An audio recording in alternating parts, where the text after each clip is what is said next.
వందే రమ్యదా మాతరం లక్ష్మీనారాయణ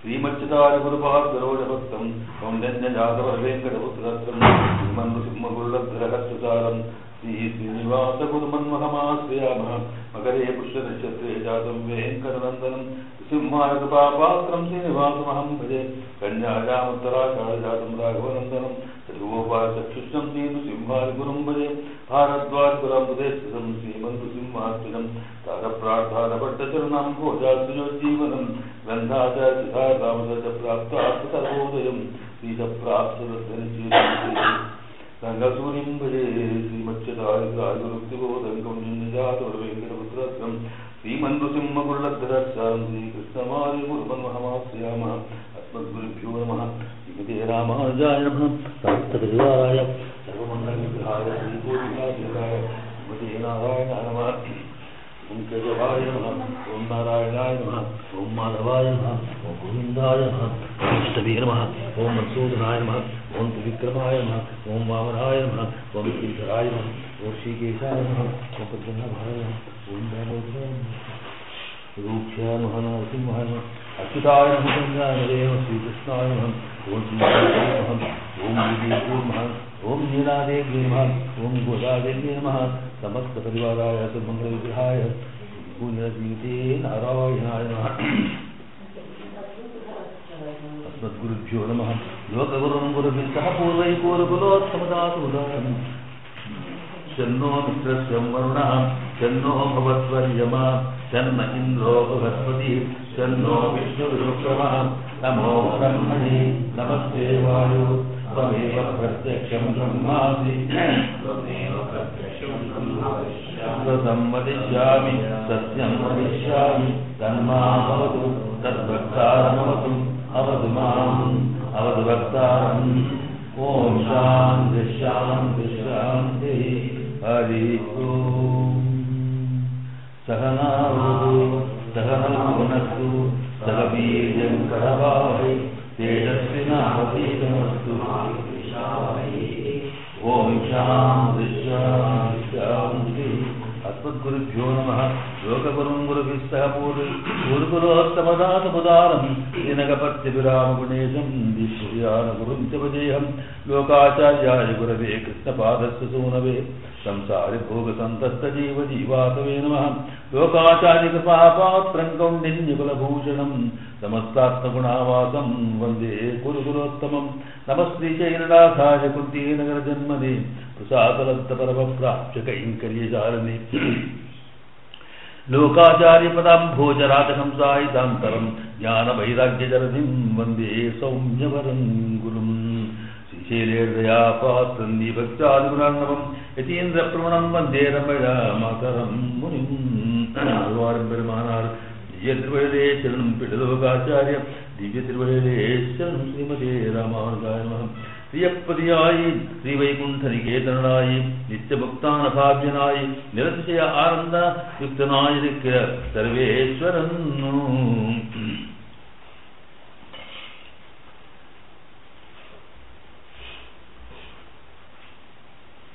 శ్రీయన్ను పెరియ பிராட்டியார்க்கு திருநாமம் శ్రీయన్ను పెరియ பிராட்டியார்க்கு திருநாமம் శ్రీయతే శ్రయతే இதுக்கர்த்தம் எல்லாருக்கும் இவளை பத்தி ஸ்வரூபமா எல்லாருக்கும் இவளை பத்தி ஸ்வரூபலாமாய் இவள் தனக்கும் இவை பத்தி ஸ்வரூபலாமாய் இருக்குமென்று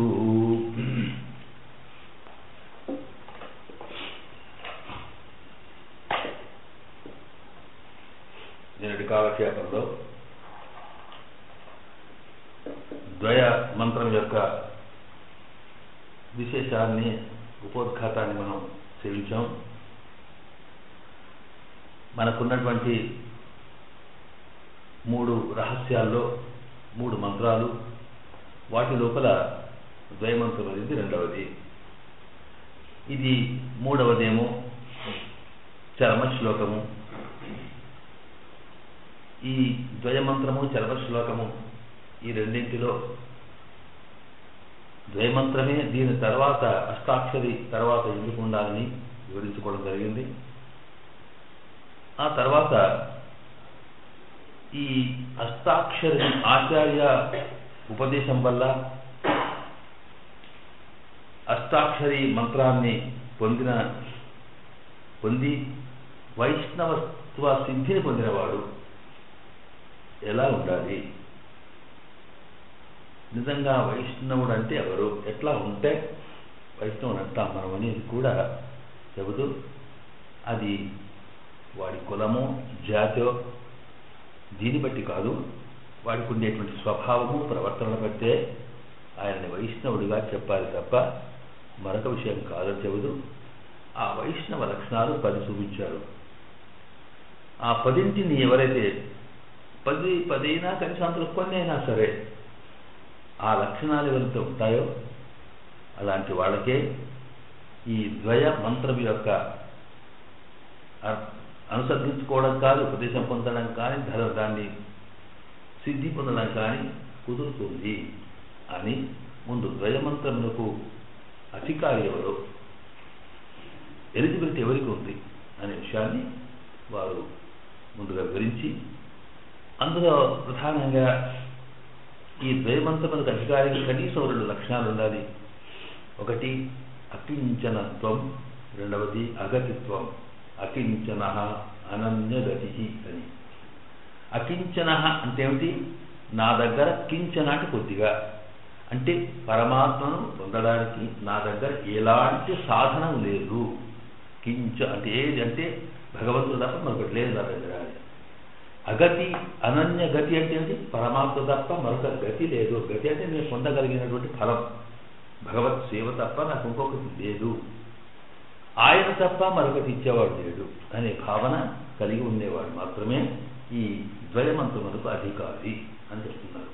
అంటే ద్వయ మంత్రం అన్నప్పుడు దాంట్లో 2 మాటలు ఉన్నాయి కనుక 2 వాక్యాలు కనుక దాని ద్వయం పేరు పెట్టాము.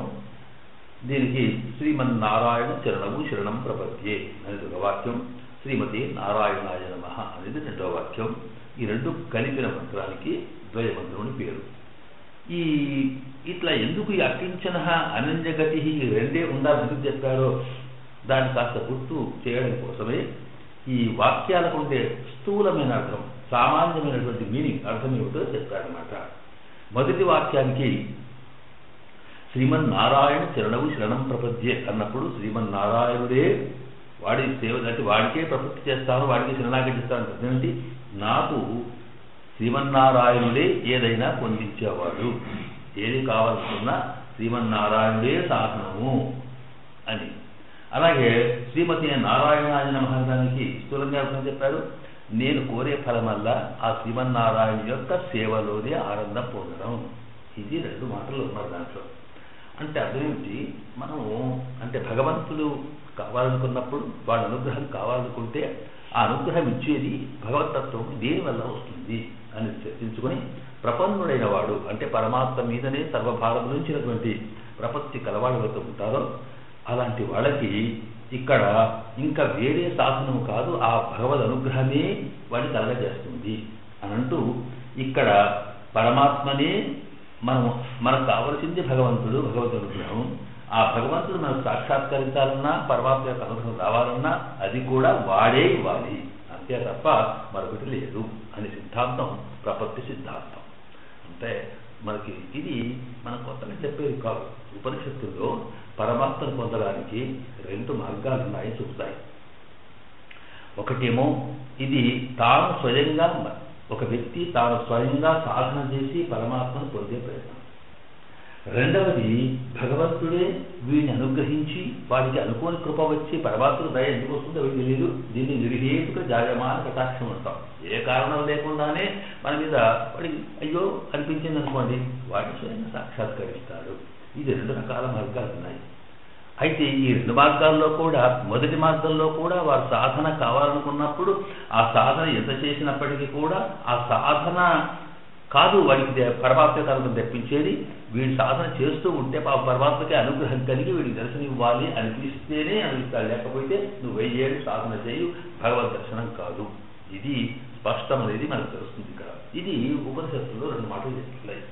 ఒకటి ఏంటంటే ఆత్మా వా అరే ద్రష్టవ్య శ్రోతవ్య మంతవ్య నిధిధ్యాసితవ్య.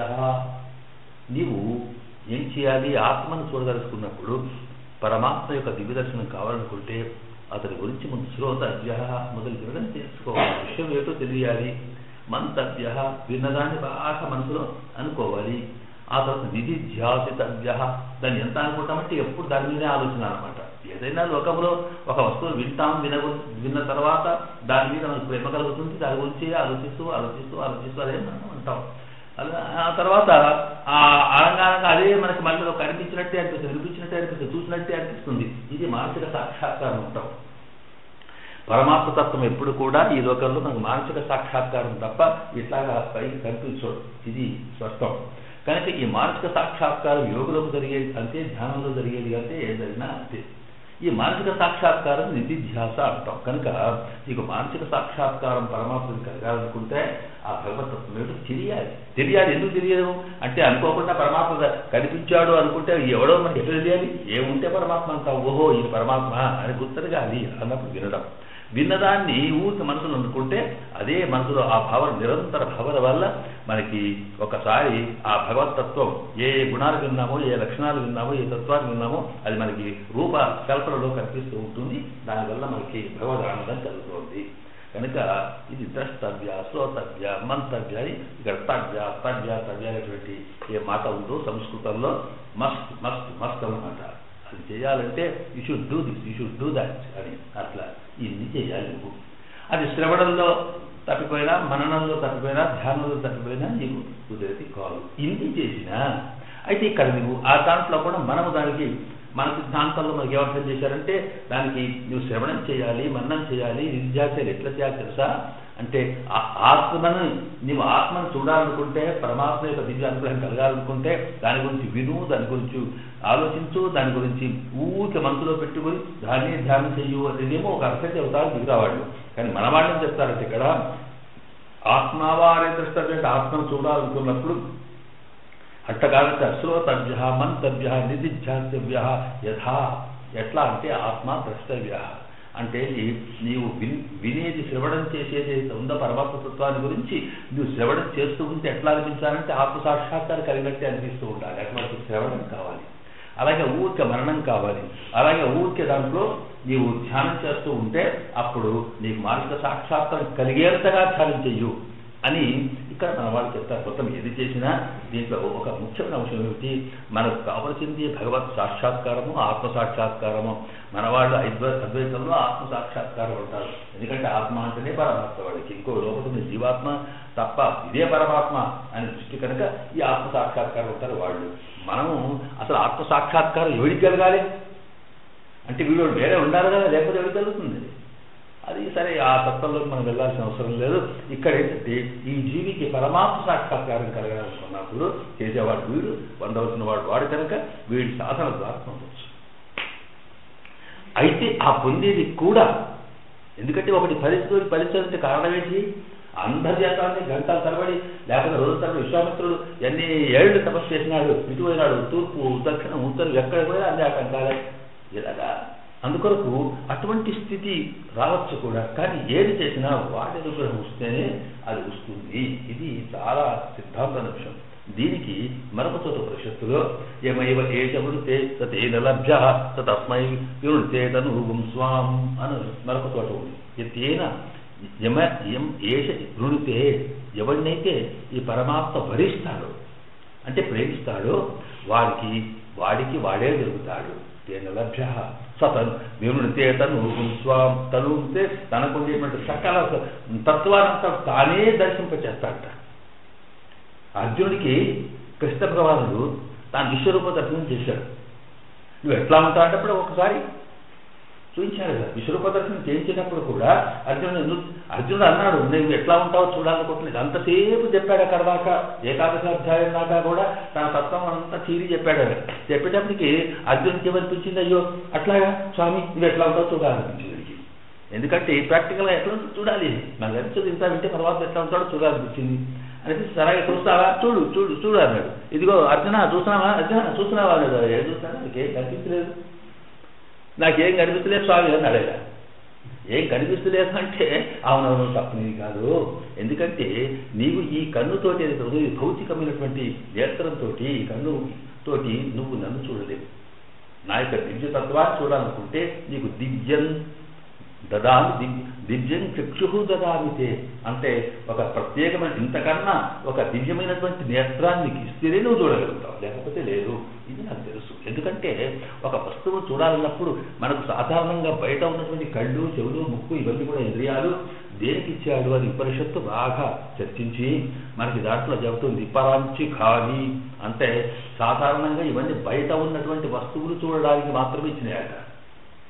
అంటే వీటికి ఒక పరిమితమైన రూపం, పరిమితమైన ఆకార, పరిమితమైన స్థితి ఉంటుంది కనుక వీటిని చూడగలుగుతుంది. ఇవి కూడా అవి చూడలేనప్పుడు నాకు చిన్న ఎడిషన్స్, డిలిషన్స్ ఎన్నో చేస్తాం మనం. అర్థాలు ఉంటాం, ఇంకేం చేస్తాం, లోపల మైక్రోస్కోప్స్ ఏదో ఇంకేమైంది పెడతాం. కానీ ఆ పరమాత్మ చూడాలనుకున్నప్పుడు ఇది అసలు పనికిరాదట. ఇది ఎంత దూరం విజన్ పనికిరాదు అక్కడ, దానికి దివ్యమైన తత్వం కావాలన్నాడు. అనేటప్పటికీ అది కూడా ఆయన ఇయ్యాలి, ఇవి ఇచ్చినోడు ఆయన ఇయ్యాలి. అందుకు దివ్యం ఇస్తాను పొమ్మన్నాడు. అంటే దివ్యం అంటే దీంతో ఒక అద్భుతమైనటువంటి శక్తిని ఇవ్వడం అంటే ఏంటి, వాళ్ళు తీసుకొచ్చి ఇంకో 2 కళ్ళు ఉండగా 3వ కళ్ళు పెట్టలే. ఇవ్వడం అంటే ఏమిటి, ఆ కళ్ళల్లోనే పరమాత్మను చూడగలిగేటువంటి ఒక దివ్య శక్తిని అంటే విజన్ పవర్ పెంచాలన్నమాట. అయితే ఇక్కడ ఆ విజన్ పవర్ ఈ కళ్ళకి ఇయ్యాలి ఆయన.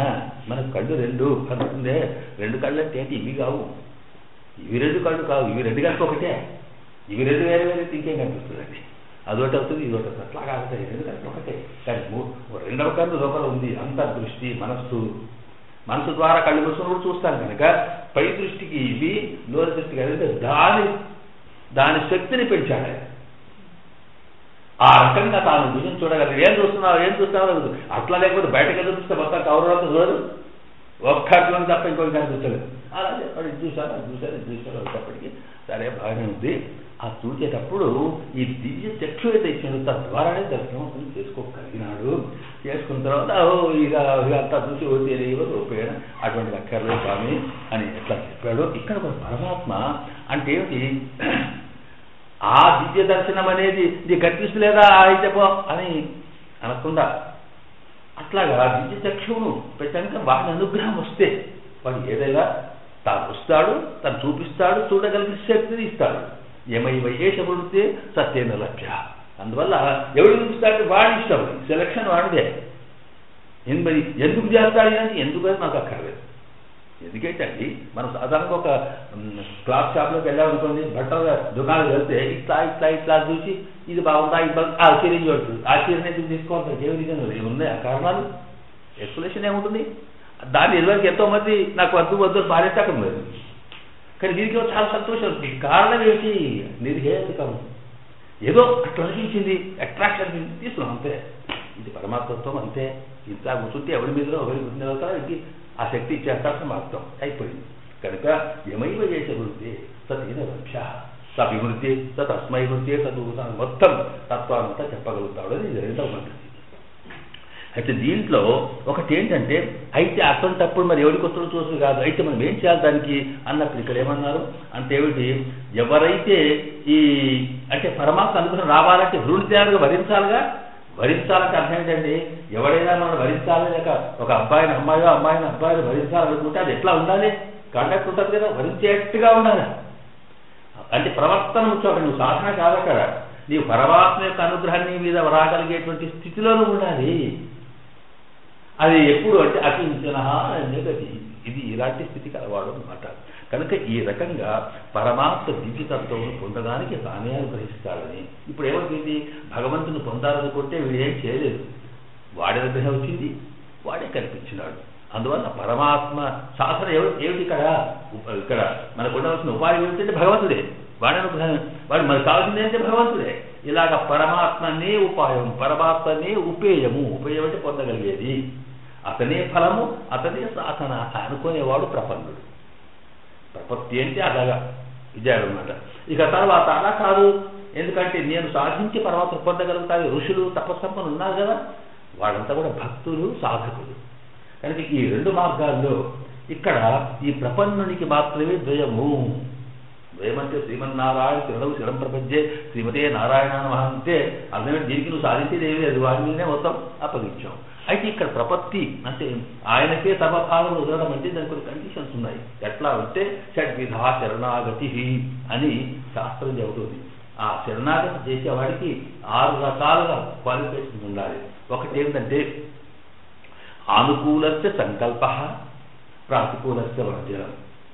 ముందేమిటంటే ఎవరి గురించి నీవు కావాలనుకుంటున్నావు పరమాత్మ విషయంలో నీకు అనుకూల్యం ఉండాలి. అనుకూలం ఏంటంటే ఆయన తప్ప మరొకటి ఆలోచన లేదు అనే దృష్టితో ఇతనే నా ఇష్ట దైవం అనే భావనలో పరమాత్మనే చేస్తాడని భావన అసలుకి అనుకూలం. తర్వాత దానికి వ్యతిరేకమైన ఏమున్నా సరే ప్రాతికూలస్య వర్జనం, వాటిని వదిలేయడం అనమాట.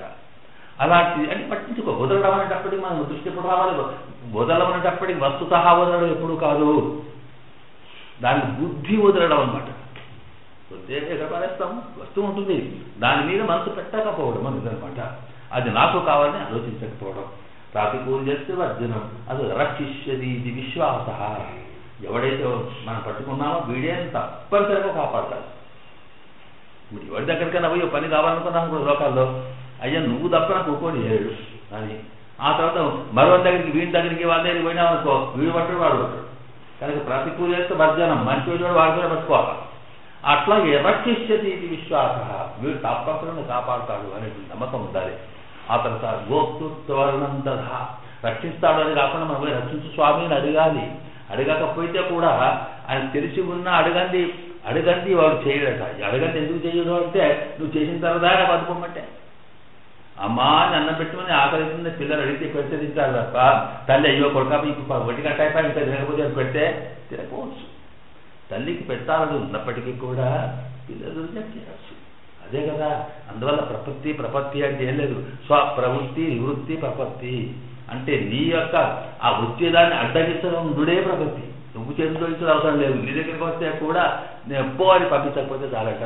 అలాంటి అంత దూరం వెళ్తారు మన వాళ్ళు. కనుక ఇక్కడ రక్షిష్యతి ఇది విశ్వాస గోప్తృత్వవరణం అంటే గోప్తృత్వం రక్షించు స్వామి అంటే స్వామి నీకు తప్ప ఎవడు నాకు ఆయన ఒక్క మాట అంటే చాలు, ఎక్కడ అవసరం లేదు. సకుదేవ ప్రపన్నాయ తవాస్మీతి చేస్తున్నారే రాముడు ఒక్కసారి చాలు. అందుకొరకే మన దగ్గర ఏమంటారు, మనకి ఇదేంటి అష్టాక్షరి మొత్తం ఒకసారి శ్రీమన్నారాయణ ఒకసారి అంటే చాలు, గంట ఒకసారి పెడితే చాలు, గంట ఒకసారి పెడితే చాలు అంటే అర్థమైంది. ఇప్పుడు 2 సార్లు పెడితే 3 సార్లు పెడితే మనకేం ఒకసారి పెడితే తృప్తే ఉంటుంది.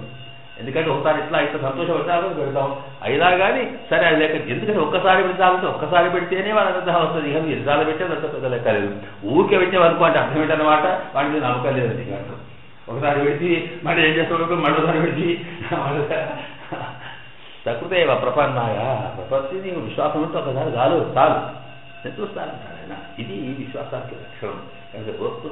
తర్వాత ఆత్మనిక్షేప కారుణ్యే, అప్పుడు సర్వం కూడా నదేహం న ప్రాణం, అసలు నాకేదైతే నా సగంతో సర్వం నీకే సంబంధించింది అంటే ఆత్మ సమర్పణ చెప్పి కార్పణ్యం అంటే అయ్యా నాకు ఏమి లేదు తీరు, నాకు నీ సంగతి ఎవరు చేయి మొత్తం నీకు అపేక్షణ ఏం చేస్తావు అని ఇలాగా షడ్విధాచరణాగతి.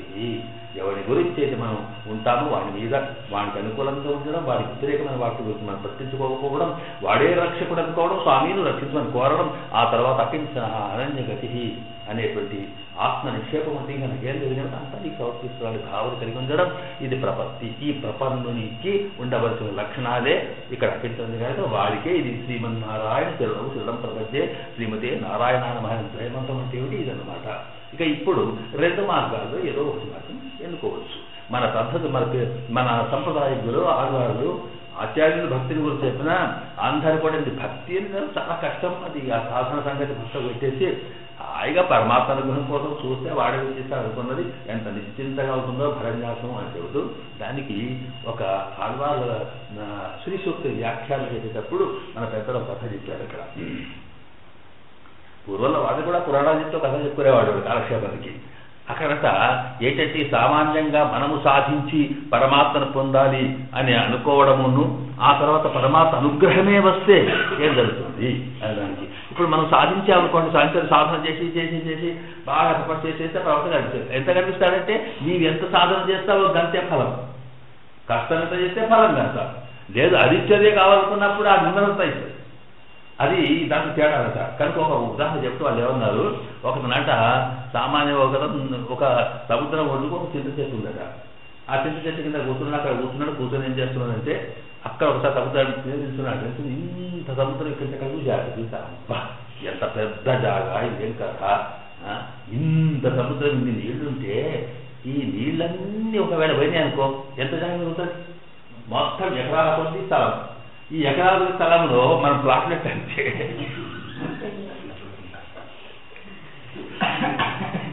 వాడిది ఇల్లు కట్టుకున్నప్పుడు ఎవరు కొనాలి అర్థమదే ఈ భూమి వస్తుంది కనుక ఈ నీళ్ళని మనం తోడేసినాం అనుకో ఇంకెంత ఉంటుంది మొత్తం అయిపోతుంది లేకపోతే షాప్ అయ్యే వస్తుంది రాసేవాడు ఇంకొక ఆడేమైంది మరి ఎట్లా దీని తోడు అంటే దగ్గర ఏం లేదు చింత చెట్టున్నాక ఆ చింతాకు దింపినట్టు ఒకటి చింతాకు దింపి ఆ ఒడ్డు కూర్చొని ఇట్లా ఇట్లా తోడేస్తున్నాడు నీళ్ళు అనేది ఎందుకంటే ఈ సముద్రం వచ్చి ఏం చేస్తున్నావు ఏం లేదు సముద్రం మీద తోడేస్తున్నారట తోడడానికి ఏముంది చింతాకు వచ్చేవాడు తోడేస్తే అనుభవాలు అన్నది అసలు అట్లా ఉన్నది కావాలనుకుంటే ఆ సముద్రమో చెరువో అది మొత్తం పోవాలంటే అదే కట్ట దిగాలే మొత్తం వెళ్ళిపోవాలి కాపాడుకోవాలి అంటే అసలు జీవు చేస్తే పోతుంది అని చెప్పినట్టుగానే పరమాత్మ అతను అనంత స్వరూపం కలవాడు కనుక విశాలమైనటువంటి బ్రహ్మ అతని పేరు బృహత్తరమైనటువంటి కళ్యాణములు శక్తులు ఎక్కడ చూసినా ఆయన చూసిన వాడు ఒక లేదు కనుక వాడి స్వరూపాన్ని పొందాలనుకుంటే నువ్వు ఏదో చిన్నగా కర్మయోగమో జ్ఞానయోగమో ధ్యానయోగమో ఇలా చేసుకుని కూర్చుంటే ఎంత వస్తుంది అది ఇంత వస్తుంది నీకు ఇంత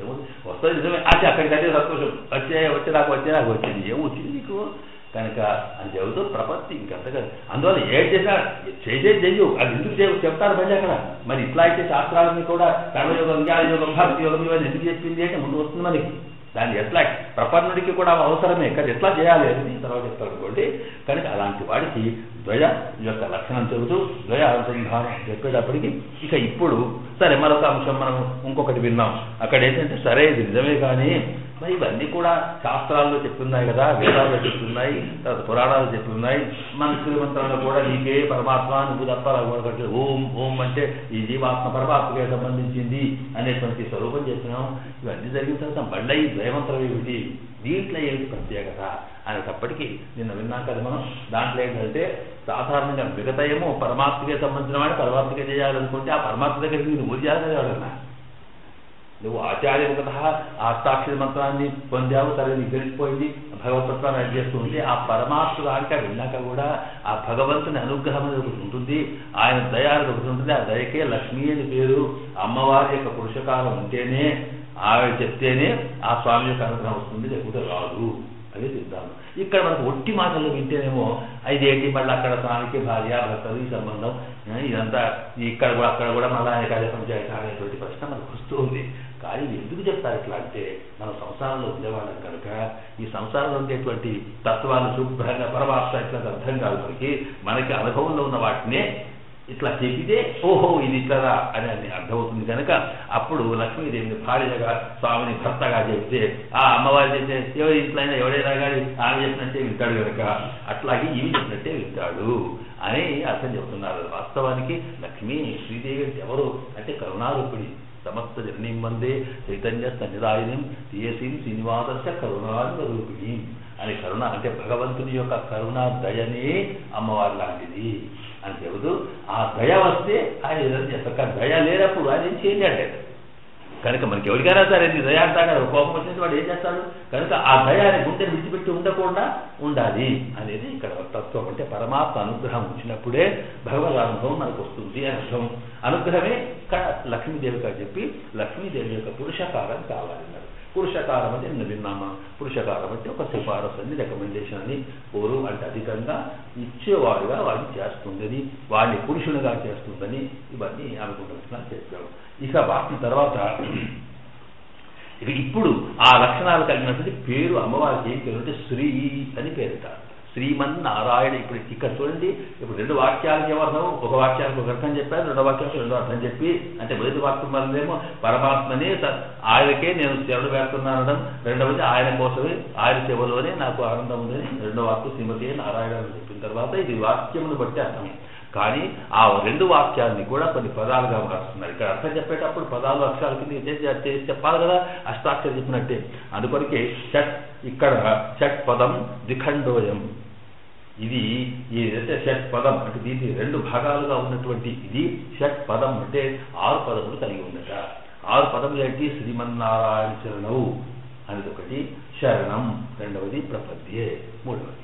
ఈ మొదటి వాక్యంలో శ్రీమన్నారాయణ చరణవు శరణం ప్రపద్యే అనే దాంట్లో శ్రీమన్నారాయణ చరణవు అంటే ఇంత పొడవు ఒకటే వార్త ఎందుకు వచ్చిందంటే విభక్తి అక్కడ పూర్తయిపోతే అక్కడికి పదం అయిపోతుంది కనుక శ్రీమన్నారాయణ చరణవు ఒకటి, శరణం రెండవది, ప్రపద్యే మూడు అయిపోయినాయి. ఇక రెండవ వాక్యాల్లో కూడా శ్రీమతే ఒకటి, నారాయణాయ రెండు, నమః మూడు. అంటే మొదటి వాక్యంలో 3 పదాలు, రెండవ వాక్యాల్లో 3 పదాలు, షట్పదం 6 పదాలు కలిగింది. ద్విఖండ 2 భాగాలుగా అవుతుంది అని అర్థం అన్నమాట. ఇది ఇక్కడ తమాషగా షట్పదం అని చెప్పడంలో షట్పదం అంటే 9 అని అర్థం.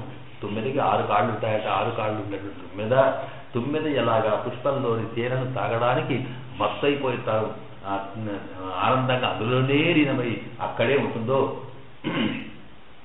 అంబుజోదర పాదారవింద చింతనామృతపాన విశేష మత్సచిత్త వేరీతి తరంబు చేరవచ్చు అని ప్రహ్లాదు అన్నాడే. ఆ అంబుజోదర పాదార విందములు, ఆ కమల పాదముల కమలములు, కమలాల లాంటి పాదములు ఏదైనా సరే వాటి మీద మనసు అందులో పడ్డట్టుగానే ఇక్కడ షట్పదం ఈ జీవుని యొక్క అదేంటి మనసునకు మీద ఆ స్వామి యొక్క కమలాల వంటి పాదాల మీదనే ఉండడం అనేటువంటిది అర్థం. కనుక ఆయననే ఉండడం, ఆయనకే తాగడం, ఆయనకే సేవ చేయడం అనేటువంటి అర్థం. 9 ఒక పుష్పములోని అమృతాన్ని పుష్పములు తేనెను తాగి అందులోనే లీనమై ఎట్లా ఉంటుందో అట్లాగే ఈ ప్రపన్నుడైన వాడు పరమాత్మ యొక్క దివ్య చరణాలలోనే తాను లీనమైపోయి ఆయన సేవలోనే ఉండడం అనేది ఒక అర్థం వచ్చేట్టుగా షట్పదం. ఇది కూడా 9 లాంటిది చెప్పాడనమాట. ఇది చెప్పి ఈ 6 పదాల నుంచి 6లో ఒక్కొక్క దానికి అర్థం చెప్పాలిగా. ఒక్కొక్క దానికి అర్థం చెప్పేటప్పుడు ఇప్పుడు శ్రీమన్నారాయణ చరణవు అనే దానికి ఇప్పుడు అర్థం చెప్తున్నారు అనమాట. శ్రీమన్నారాయణ చరణం అనేటప్పటికీ దీన్ని కూడా మళ్ళీ ముక్కలు చేసి చెప్పాలి. చాలా పెద్దగా ఉంది కనుక శ్రీ అనేది ఒకటి, మత్ అనేది ఒకటి, తర్వాత నారాయణ ఒకటి, తర్వాత చరణవు అనేది మరొకటి. ఇక్కడ ఓం అనే దాంట్లో ఆ ఉ మ అనేటటువంటి చెప్పారు. ఇక్కడ కూడా శ్రీ మత్ నారాయణ చరణం. ఇక శరణం ప్రపద్యే అన్నప్పుడు ఈ శ్రీ మత్ నారాయణ చరణం అది 4 పదాలు కలిపి ఒక సమాసం ఒకటే పదంగా మారింది కనుక ఒక్కొక్క దాని అర్థం చెప్పి మొత్తం మీద అర్థాన్ని వివరిస్తారు అక్కడ. కనుక ఇక్కడ శ్రీ అంటే ఏంటి అంటే లక్ష్మీదేవి పేరు అని. ఈ లక్ష్మీదేవికి ఎన్నో పేర్లు ఉన్నాయే, అందులో శ్రీ అనేదే ఎందుకు ఇక్కడ తీసుకున్నారు అంటే శ్రీ ఎన్ను పెరియ పిరాటి ఆర్కు తిరుడామం. శ్రీ ఎన్ను పెరియ పిరాటి అంటే మనకి తమిళంలో అమ్మవారు అని అర్థం. పిరాన్ అంటే ఉపకారం చేసేవాడు, పిరాటి మనకు మేలు చేసేది అని అర్థం. స్త్రీలింగం పిరాటి. పెరియ పిరాటి అంటే అందరికన్నా పెద్దది అంటే అమ్మవారు లక్ష్మీదేవి. కనుక పెరిందేవమ్మ పేరు పెడతారే ఎక్కడ అమ్మవారి యొక్క పేరు అదే. ఇక్కడ కూడా పెరియ పిరాటి. పెరియ పిరాటి కంటే లక్ష్మీదేవికి ఏం పేరు? శ్రీ అనే పేరు. అటు తిరునామం ఆవిడికి ఇక్కడ శ్రీ ఎన్ను పెరియ పిరాటియాలకు తిరునామం ఆ పేరు. అంటే ఆమెకి ఇదే శ్రీ అని ఎందుకు పేరు అంటే అన్నిటికన్నా ముఖ్యమైన పేరు ఇదేనట. అంటే అమ్మకి ఎన్నో రకాల పేర్లు ఉన్నాయని చెబుతూ మనకు నిఘంటువులకు వెళ్తే లక్ష్మీదేవి యొక్క పేర్లు ఎన్ని అనేది అమరకోశం చెబుతుంది మనకు. లక్ష్మి, పద్మాలయ, పద్మ, కమల, శ్రీ, హరిప్రియ అని ఇలాగ ఎన్నో పేర్లు. లక్ష్మి, కమలాలయ, కమల, పద్మ, పద్మాలయ, అలాగే హరిప్రియ, ఇంకా రమ, మంగళ దేవత ఇంకా ముందు ఉన్నాయి అక్కడ. భార్గవి, లోక జనని, క్షీరసాగర కన్యక అని ఇవన్నీ లక్ష్మీదేవికి పేర్లు. నిఘంటువులన్నీ ఎట్లా అంటే ఇట్లాగా వరుడు మీనింగ్ కాదు, మాత్రం మడతన ఒక మీనింగ్కి అదే ఉంటుందన్నమాట. అలాగే ఇక్కడ లక్ష్మి అన్న, హరిప్రియ అన్న, మరి ఇంకా ఇలాంటి పేర్లన్నీ ఉంటే అందులో శ్రీ అనేది ఒకటి ఉంది. ఈ పేర్లన్నింటిలో ఇది ఎన్ని పేర్లున్నా శ్రీ అనేది ఆమెకు తిరునామం, అంటే ఆమెది అసలే పేరు శ్రీ. ఏదైనా బట్టి అడిషనల్గా వచ్చినటువంటివి అంటున్నారు ఇక్కడ. ఎందుకంటే ఒక్కొక్క శబ్దానికి ఒక్కొక్క అర్థం ఉంటుంది.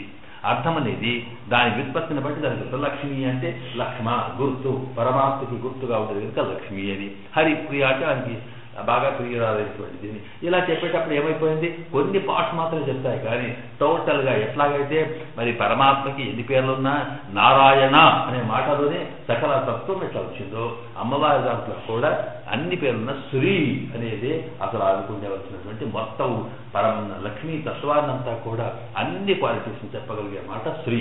అందువల్ల శ్రీ ఏమిటో తిరునామం అన్నారు.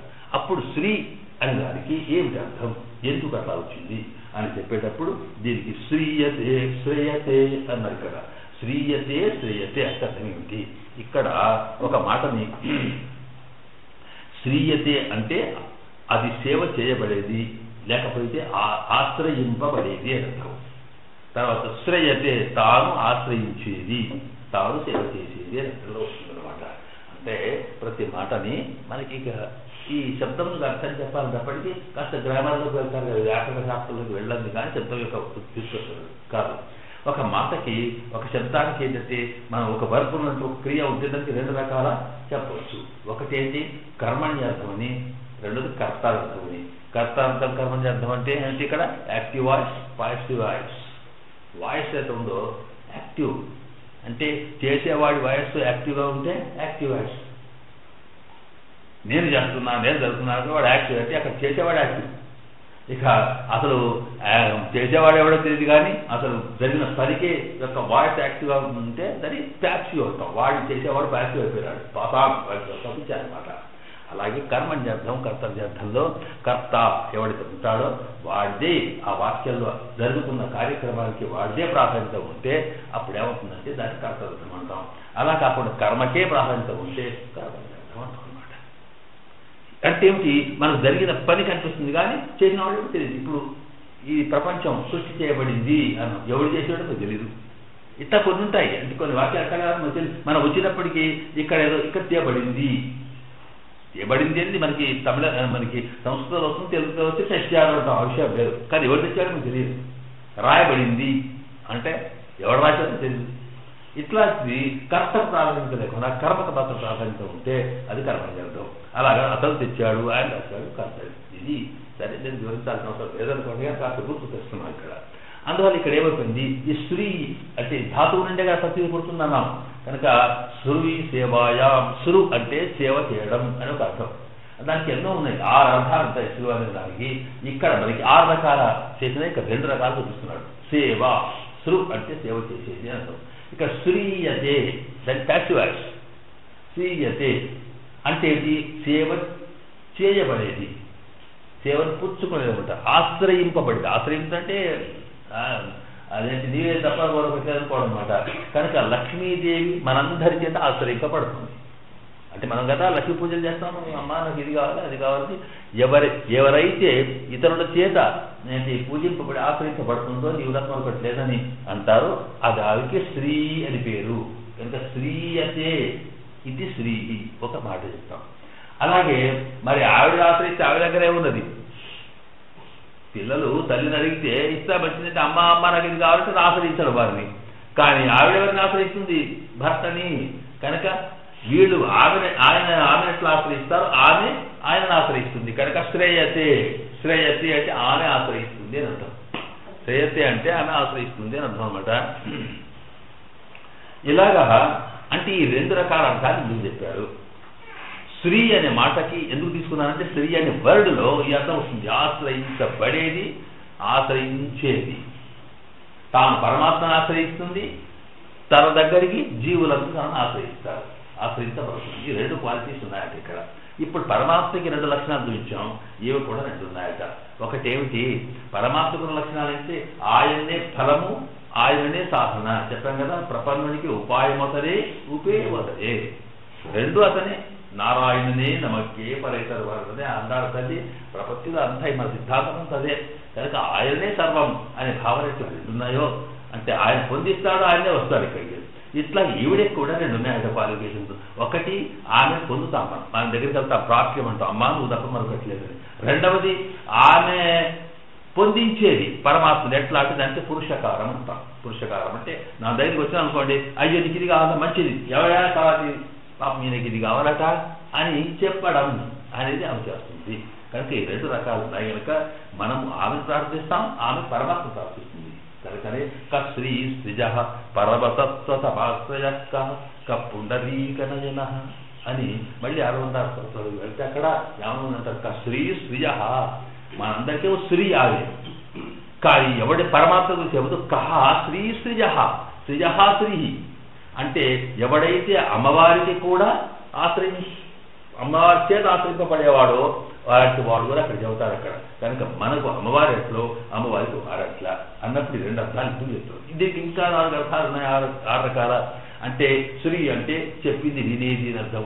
తర్వాత శ్రీ అంటే వినిపించేది. మనం విన్నాం కదా, ఆవిడ మన బుర్రంతా వింటుంది, పోయి ఎవజాపాపం అని ఆయన చివరి చూపుతుంది. ఇది కనుక ఇది శ్రీ అంటే ఇలాగా సరే అర్థాలు ఉన్నాయి. ఇక్కడ రెండింటిని మాత్రమే తీసుకున్నాం మనం. ఒకటి ఏంటంటే జీవులంతా ఆమెను అనుగ్రహం కోసం ఆశ్రయిస్తారని, ఆమె పరమాత్మను ఆశ్రయించి, ఎందుకు పరమాత్మను ఆశ్రయిస్తుందంటే పురుషకారం. ఆయనకు 2 లక్షణాలు ఉన్నాయి. ఒకటి తాను ఏది అడిగితే అది ఇవ్వగలిగేటువంటిది. అమ్మవారి యొక్క కరుణా కటాక్షాల కోసం లక్ష్మీ పూజలు చేస్తాం మనం, అది ప్రాప్యం. నువ్వు కావాలమ్మా అని ఆమె సేవ చేయడం ఒక పద్ధతి. ఆమె ఏం చేస్తుందంటే పరమాత్మకి తాను ఇలా కావాలట అని రికమెండ్ చేయగలిగే స్థితి ఒకటి ఉంది. కనుకనే ఆమెకి పురుషకారం అని పేరు. పురుషకారం చేసేది అర్థం, ఆ పేరే పురుషకారం అర్థం. కనుక ఇక్కడ 2 అర్థాలు ఉన్నాయి. ఒకటి పురుషకారము, ఒకటేమో తాను ప్రాప్యం పొందదగేది. ఇప్పుడు శ్రీయతే అన్నా అనుకోండి, పొందబడుతుందంటే ప్రాప్యం అంటే ఆమె నువ్వు పలానానికి నువ్వు సిఫారసు చేయమని కాదు, ఆమె దగ్గర తెచ్చుకోవాలనుకుంటున్నాం మనం. కనుక అమ్మవారి పూజ చేస్తున్నట్టు ఆమెనే ఇవ్వాలి మనకి, అవి ఎక్కడ తెస్తాం మనకెందుకు. కనుక ఇది శ్రీయతే. అలాగే ఆ తర్వాత అమ్మా నాకు ఆ స్వామితోటి ఇది కావాలి అన్నాం అనుకోండి, అప్పుడు ఇది కావాలన్నయ్యా అని మన గురించి అక్కడ చెప్పాడు అనుకోండి, ఆమె ఏం చేసింది ఆయన దగ్గరికి వచ్చి చెప్పాలి కనుక ఆయన ఆశ్రయించింది కనుక శ్రేయతే అంటే ఆయననే ఆశ్రయించే. అట్లా ఉండకపోతే కుదరదు. అయితే ఒకటి ఉంది, ఆయనను ఆశ్రయించేటప్పుడు ఈమెకి ఏముండాలి లక్షణం, పురుషకారములకు ఉండాలి స్వభావం. చెప్పేటప్పటికి కృప, పారతంత్ర్యం ఇలాగ విన్నాం మనం. అంటే ఎవరి దగ్గర నుంచి పని చేయించాలనుకుంటున్నామో వాళ్ళకి సంతోషం కలిగేట్టుగా ఉండాలి వీడి ముందు ప్రవర్తన. వాళ్ళ మనసును జయించగలగాలి, వాళ్ళు ఎట్లా చేయగలిగేట్టుగా స్వతంత్రంగా ఉండడం ఒకటి. ఉన్న తర్వాత అక్కడ ఏది పొందుతామో అది వీళ్ళకి కృప ఉండాలి, దయ ఉండాలి. ఎవరికి తీపాలనుకుంటున్నామో దయ ఉండాలి. కనుక కృప, పారిశుద్ధ్యం. ఈ పారిశుద్ధ్యం ఉన్నప్పుడు అరణ్యాడ హశేషత్వం, అనన్య భోగ్యత్వం, అనన్య శరణ్యత్వం 3 అకారాలు ఉన్నాయే. ఆయన తప్ప మరొకరికి సేవ చేసేది లేదు, ఆయన తప్ప మరొక ఫలం లేదు, ఆయన తప్ప ఇంకా మనకు రక్షకుడు ఆయనకే సర్వమంకితమయ్యే లక్షణం కలది. కనుకనే ఆవిడకి శ్రేయతే అది పేరు.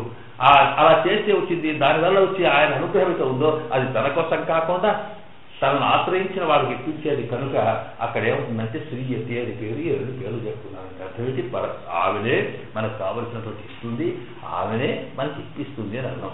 ఇక్కడ శ్రీమన్నారాయణ చరణం ప్రపంచం దగ్గర స్త్రీ ఉందే, ఆ స్త్రీకి ఈ రెండింటిని ఏది అర్థం చేసుకోవాలి మనం అంటే ఇక ఇప్పుడు మనకు తెలిసిపోయింది, ఆమె కాదు మనకు కావాల్సింది శ్రీమన్నారాయణ చరణం కదా. నారాయణ యొక్క పాదములు పట్టుకోవడం ప్రధానం కనుక, అంటే ఆయన ప్రపత్తి చేయడం ముఖ్యం కనుక, అప్పుడు ఆయన దగ్గరికి ఈ జీవుడు చేర్చాలంటే ఇక్కడ ఏమర్థం, ఇక్కడ శ్రేయతే చేయబడుతుంది అర్థం కనుక స్త్రీ అంటే పురుషకాల స్వరూపం అని చెప్పాలన్నమాట. ఇక ఇక్కడ చాలా అద్భుతమైనటువంటి చర్చ వస్తుంది. ఇక్కడ ఏంటండి నడవ అమ్మగారేది, మనం వెళ్ళి సామాన్యంగా పరమాత్మని స్వయంగా ఆయన దయామయుడు, సకల కళ్యాణ గురుడు, అని రకాలు ఉన్నవాడు, తర్వాత మనం సృష్టించినవాడు, రక్షించేవాడు వాడే అనుకున్నప్పుడు మనం చక్కగా జీవులం పోయి వాడి దగ్గరికి వెళ్ళి శుభ్రంగా స్వామి నువ్వు తప్ప మరొకటి లేదనకుండా నడమ అమ్మగారి రికమెండేషన్ ఏమిటి, ఇది పురుషకారం విమర్శయోని అంటే ఇక్కడ చెప్తున్నాడు. ఇక్కడ ఉదాహరణ చూపిస్తున్నారు. అంటే పరమాత్మ ఆయన ఏంటంటే ఆ నియంత కనుక సర్వం తండ్రిలాగా ఏంటంటే మన క్షేమాన్ని కోరేవాడు కనుక, మంచి ఏమిటో చెడు ఏమిటో తెలిసినవాడు కనుక తాను చెప్పినట్టుగా, ఎందుకంటే శాస్త్రాలు చెప్పాడు కదా, శృతి స్మృతి మమైవాజ్ఞ అని చెప్పాడే. శృతులు స్మృతులు ఏ శాస్త్రాలు ఉన్నాయో అవన్నీ పరమాత్మ యొక్క ఆజ్ఞని అంట. మనం మొన్న ఒక విషయం విన్నాం, పరమాత్మకి సేవ చేసేటప్పుడు అది కైంకర్యంలో ఎప్పుడు కూడా మన ఇష్టం వచ్చినట్టు కాకుండా భగవంతుని ఇష్టం వచ్చినట్టు చేయాలి. అంటే వాడి పూజ చేసేటప్పుడు నీవు ఏ పుష్పాలు పెట్టాలో, ఏ రకమైన వస్త్రాలు కట్టాలో, ఏ రకమైన నైవేద్యం పెట్టాలో, ఏ రకమైన పూజలు చేయాలో, ఎట్లా అభిషేకం చేయాలో, ఇవన్నీ కూడా నాకు ఇష్టం మంచిగా ఉంటుంది అట్లా అని చేయకుండా పరమాత్మకి ఇష్టం వచ్చినట్టుగా చేయాలన్నా మనం. పరమాత్మకి ఇష్టం అంటే ఏమిటో అభిషేకం మాట్లాడుతుందా, చెప్తుందా, నాకు ఇది వద్దంటుందా, నాకు ఇది కాదు మంచి అంచుదోతి కట్టమంటుందా, లేకపోతే ఏమంటుంది, ఏం మాట్లాడదే. మరి పరమాత్మ ఎట్లా తెలుస్తుంది మనకి అంటే సాధారణంగా మనం చూస్తామే మౌనవ్రతం ఏకాగ్రహం మౌనవ్రతం పడతారు చాలా మంది. పచ్చేటప్పుడు ఏం చేస్తారు, వాళ్ళు ఏం మాట్లాడాలి కానీ పనులను నడవాలి కదా. అందుకొరకు ఏం చేస్తారు, కాగితం పెట్టి కాలం పెట్టి రాసుకుంటారు అన్నమాట. అన్ని దీంట్లో ఇదే విషయం.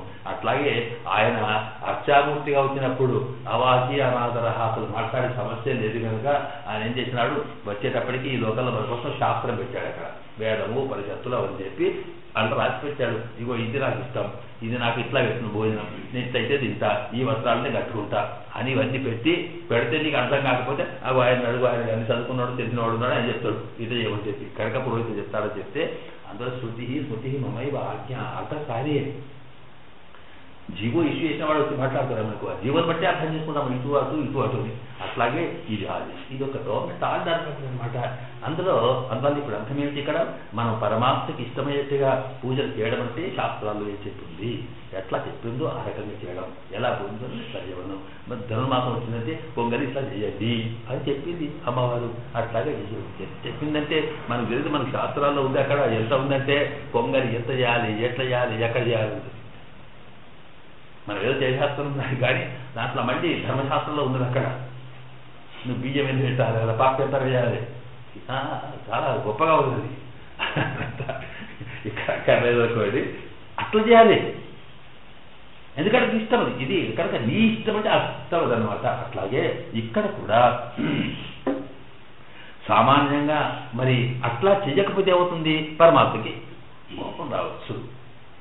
అంతే అన్నాడు కదా ఆయన, పాపాత్తుడు పుణ్యాత్తుడు చెప్పింది. నేను చెప్పింది చేస్తే పుణ్యాత్తుడు, లేకపోతే పాపాత్తుడు. శాస్త్రాలు చెప్పింది నడిచేవాడు అట్లా చెప్పినట్టు ధర్మం నడవడం పుణ్యం, లేకపోతే పాపం అంటారు. పుణ్యం అంటే అర్థం ఏంటి, వాడికి సంతోషం కలగడం పుణ్యం, లేదు పాపం కలగడం బాధ కలగడం పాపం. కనుక పరమాత్మకి అంటే తాను చెప్పింది శాస్త్ర ప్రకారం నడవకపోతే వాడికి ఓర్చుకోవడం కష్టం. చట్టం చేసిన వాడు కనుక తస్మా శాస్త్రం ప్రమాణంతే దైవీ సంపత్ విభాగ అంటే దైవ అసుర సంపత్ విభాగ యోగాల్లో భగవద్గీతలో ఏ చెప్పినంటాయి.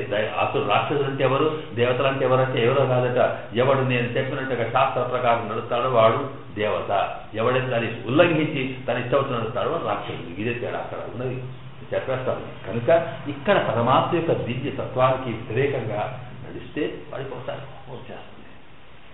భగవంతుని కోపం ఎందుకు, కోపం రావాల్సి వస్తుంది.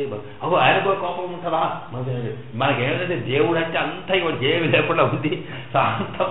మనకు ఏదైనా కోపం ఉండదు, తాపం ఉండదు, ఏమున్నా సరే, పెట్టినా సరే, కొట్టినా సరే, తీసినా సరే, ఏ అట్లా అవుతుంది. ఆయనకు ప్రేమతో కోపం అంటే కోపం అనేది ప్రేమతోటి వస్తుంది.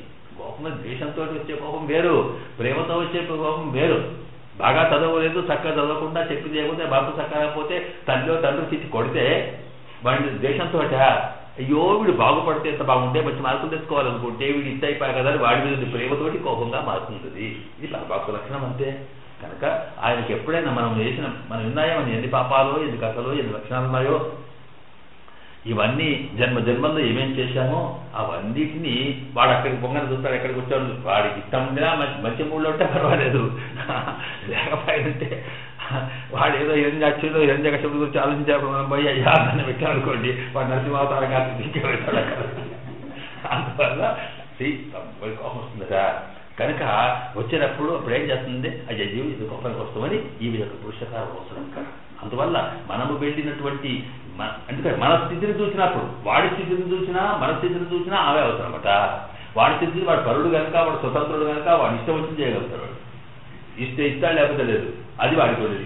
మనం ఏంటంటే అన్ని రకాల పాపాత్వం తెలిసినా తెలియకపోయినా ఎన్ని రకాలు ఏం చేశామో మనం అనుకుంటా నేనేం చేసిన ఏం చేయలేదు కాదు, అన్ని ఏం చేయలేదు అని కూడా చేసినట్టే లెక్క. ఎందుకంటే ఏం చేస్తాం ఇంకేం తెలుసు, ఎన్ని రకాల పాపాలు వీటిని వాడి దృష్టి వచ్చిందనుకోండి ఇంకా నువ్వు పోయిన పని కాదు. కనుక ప్రపంచం అన్నప్పుడు ఏంటి, నువ్వు ఎట్లా చేయాలి, ఎట్లా ప్రపంచకుడు కావాలంటే నువ్వు వెళ్తే ఆ పని ఏం చేయాలి, ప్రపంచం కూడా ఎవరి దగ్గర చేయాలి, ఎట్లా చేయాలి, ఎక్కడ చేయాలి చెప్పు.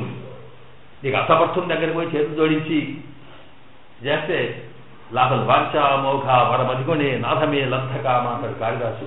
నువ్వు ఎవరికైనా దగ్గరికైనా వెళ్ళి ఏదో అడిగితే మంచిగా మంచి మనసుండి చక్కగా ఉండి ఏదంటే అది ఇవ్వగలిగే వాడి దగ్గరికి వెళ్తే వాడు ఒకవేళ ఇవ్వలేకపోయినా అయ్యో నువ్వు వస్తువుగా నా దగ్గర ఏం లేదన్నా పర్వాలేదు సార్. కానీ అసలు పనికిరాని వాడు ఏంటి దుర్మార్గుడు ఏంటి వాడికి కొంచెం బుద్ధి ఉన్న దగ్గరికి పోయి నువ్వు పోయి వాడు ఇచ్చినా సరే పుచ్చుకోదు. ఎందుకంటే వాడు ఇప్పుడు ఇస్తాడు పోయిన రోజుకి ఎంత చేస్తాడు ఇక ఇప్పుడే వాడిని నా దగ్గర ఇచ్చి పోయినట్టాడు ఇక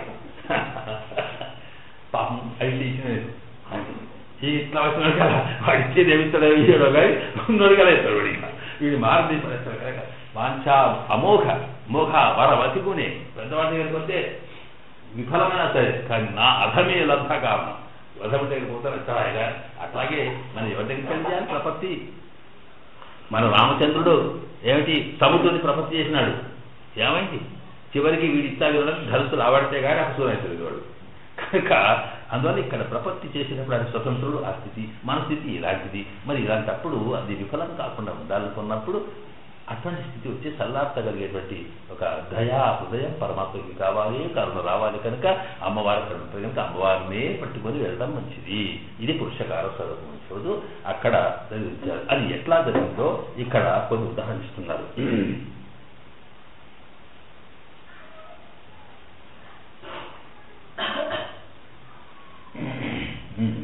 இதுக்கு அர்த்தம் எல்லாருக்கும் இவளை பத்தி ஸ்வரூபமாய் இவத்துக்கும் அவனை பத்தி స్వరూపరాహమాయి இருக்கும். సరే శ్రీయతే శ్రీయతే అనే దానికి ఇక్కడ అర్థం చెబుతుంది. దీని అర్థం ఏంటంటే శ్రీయతే అంటే అందరికీ కూడా ఆమెనే అంతరించడం వల్ల లాభం కలుగుతుంది. అది ఆమె స్వరూపం అని మన స్వరూపం మనం ఆమె చేరడం అనేది. ఆగా త్రయతే అంటే ఆమె మనం ఎట్లాగా ఆమె శేషత్వం చేసి అమ్మాను ఉదప్ప మరొకటి లేదు ఎట్లా వెళ్తాము ఆమె కూడా ఆయన దగ్గరికి వెళ్ళడం అనేది శ్రేయతే అది అర్థమని దీనికి అర్థం చెప్పి இப்போது இவளை சொல்லுகள் புருஷகாரமாக நீரிலே நெருப்பு கிருதமா போலே நீரிலே நெருப்பு கிருதமா போலே கொளிர் திருவுள்ள கொளிர்ந்த திருவிழத்திலே అపరాధத்திலே శీతం పిరందాలు ఒరుపదు ఇవళుకాహ.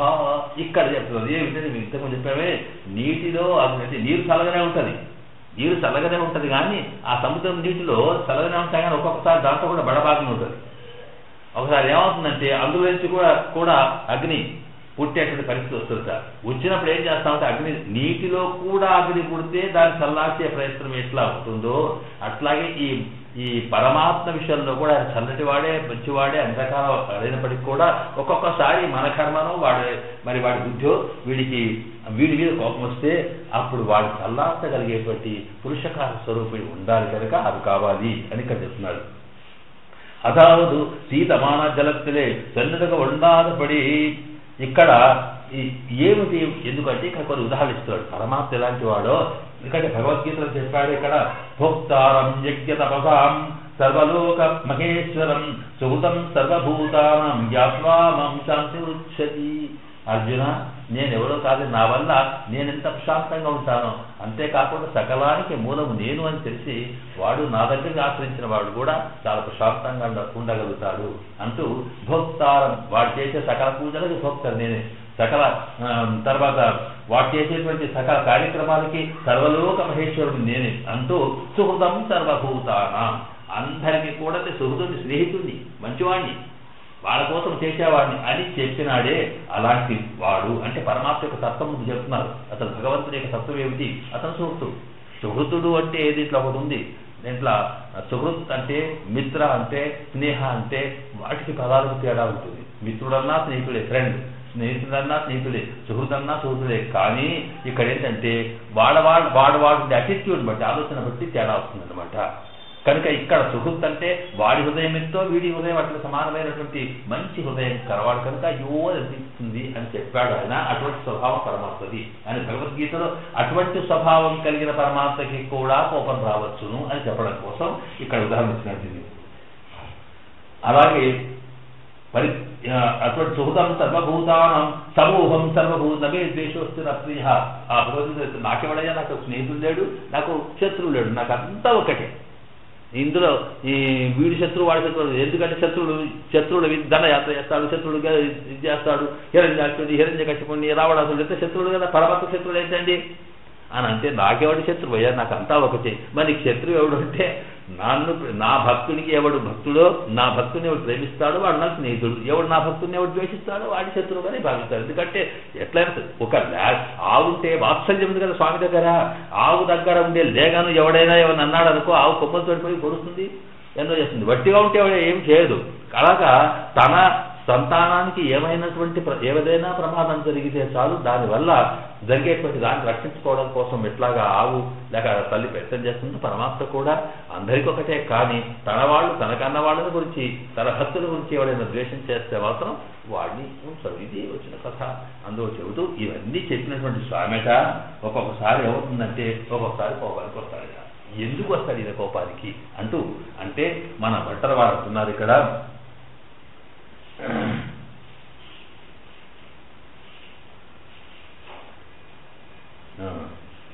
సమూహం సర్వభూతేషు నిర్దేశోసిన ప్రియాయ నిలబడి అన్న తర్వాత భట్రవారు అంటారు ఇక్కడ.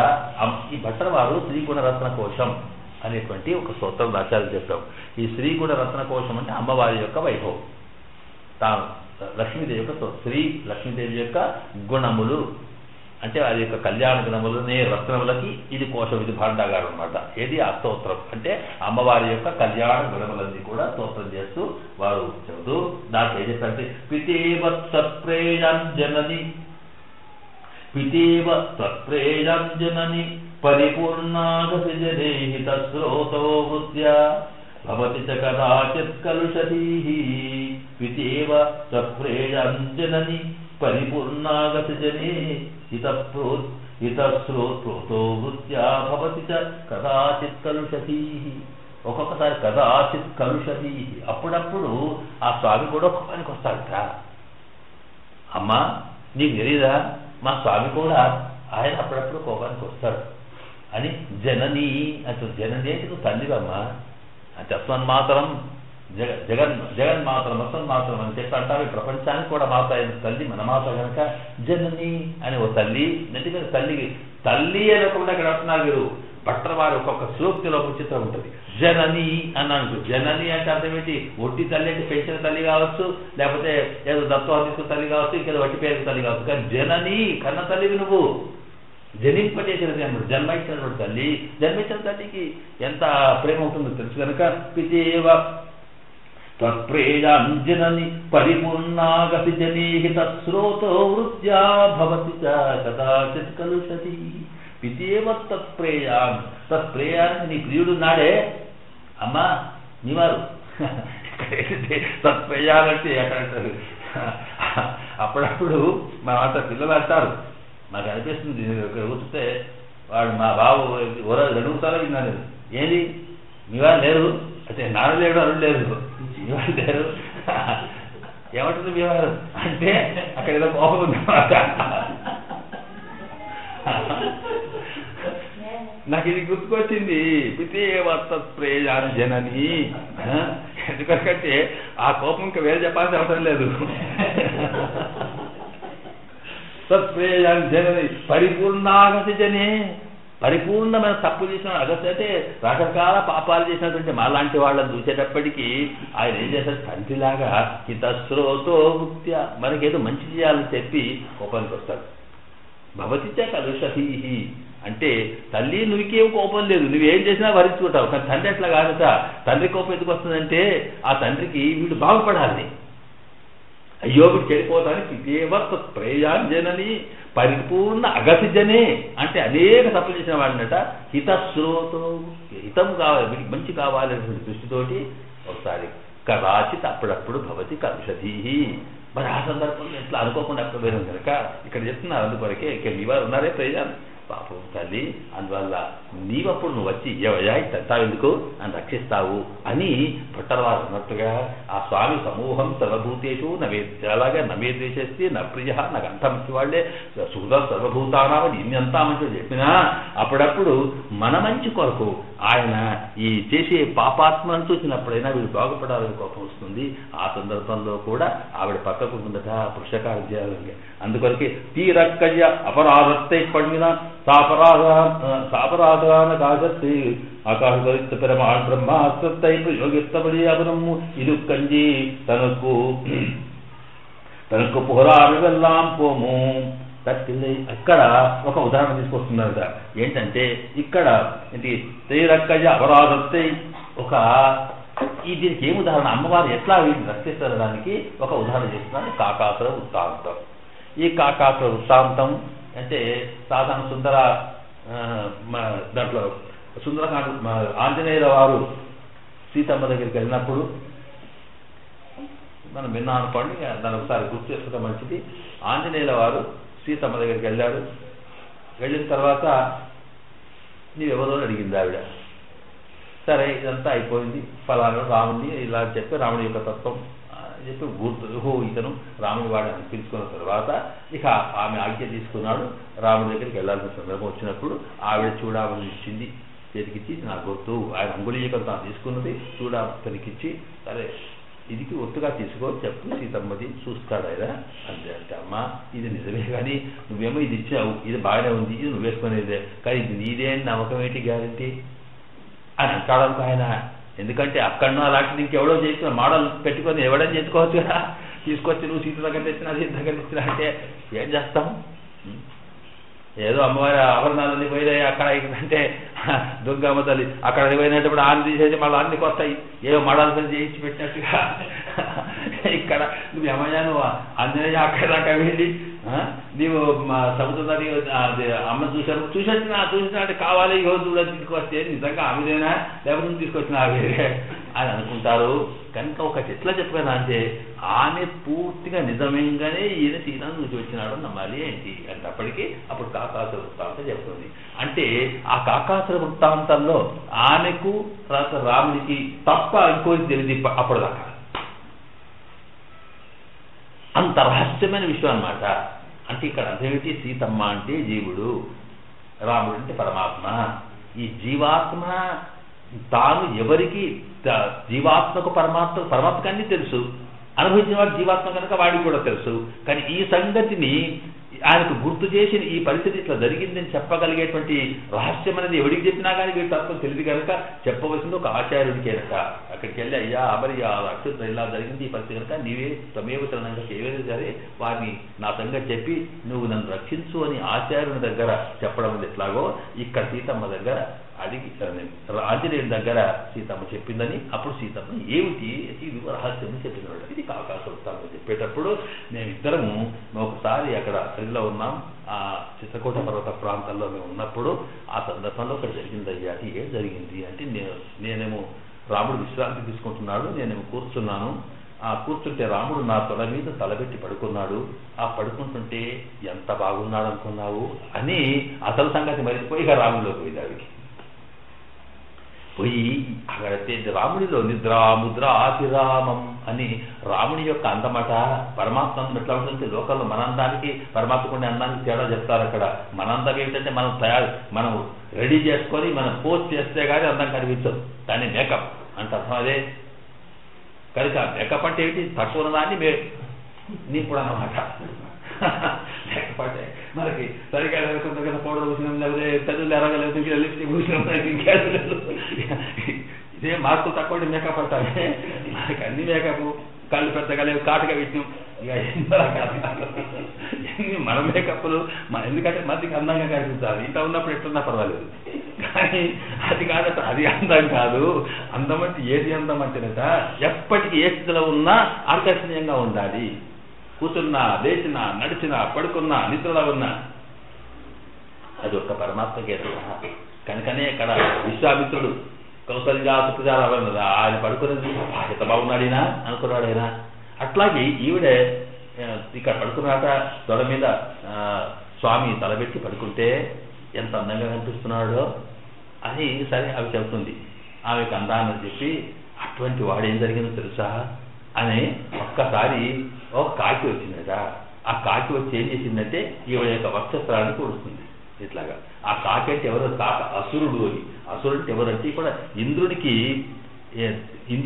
దేవేంద్రుడికి ఒక కొడుకున్నాడట, వాడి పేరు జయంతుడు అని.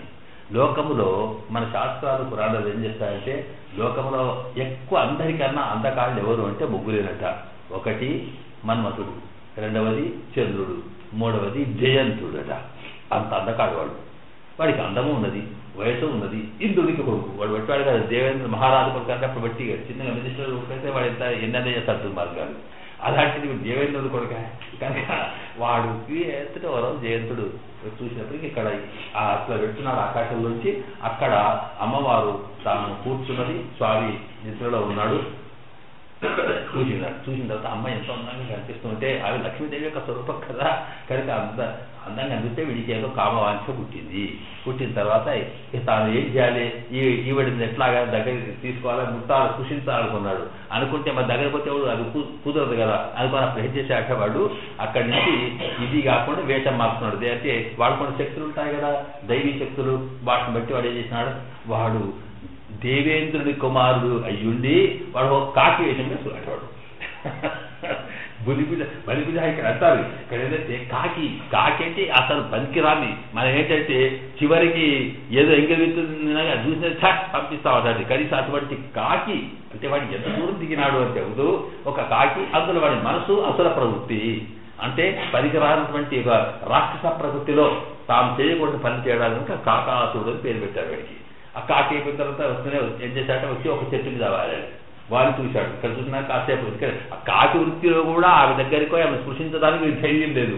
అందువరకు వాడు అటుపోయి చూసి అక్కడికి పోయి మెల్లగా కూర్చుని దగ్గర ఇంకా దగ్గరికి పోయి ఇంత కదలలేదు. కదలకపోతే అక్కడికి వెళ్ళి ఇట్లా కూర్చుంది. ఎందుకు కదలలేదు అంటేనట ఆమె స్వామి పడుకున్నాడు కనుక ఆ పడుకున్నటువంటి స్వామి యొక్క అందాన్ని చూసుకుంటే అలా కూర్చొని ఆయన నిద్రాభంగం అయితే మరి కుదరదు అనుకొని ఆవిడ కూర్చుంటే వీడు వెళ్ళి ఆమె వక్షస్థలాన్ని పొడుస్తున్నాడు. బుక్కుతో ఇట్లా పొడుస్తున్నాడు పోతుంటే ఆ పొడవడానికి ఇదంతా మాంసమంతా ముద్దలైపు రక్తం కాస్తుందట.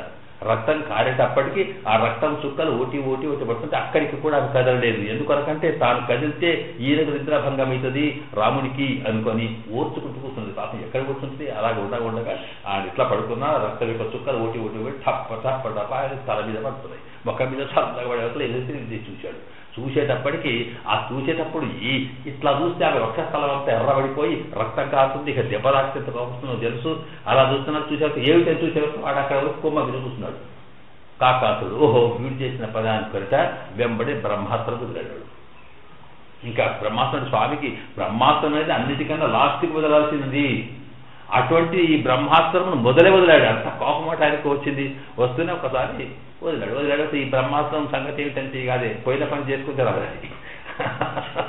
అందువల్ల అది వస్తుందని వీడు పరిగెత్తి జయంత స్వరూపం ఎక్కడ కాకి స్వరూపంలో వెళ్ళాడు. ఎందుకంటే రెక్కల మీద వాళ్ళు పోతే వెంబడి పడుతుంటే పాపం ఎక్కడ పోవడానికి ఏం వీలు లేకుండా ఎట్లా అంటే వాడు అక్కడికి చక్కగా పోయి ఎక్కడ పోతాడు పోడిగా ఏదైనా జరిగిందంటే ఇంట్లో పోయి వచ్చుడే కదా.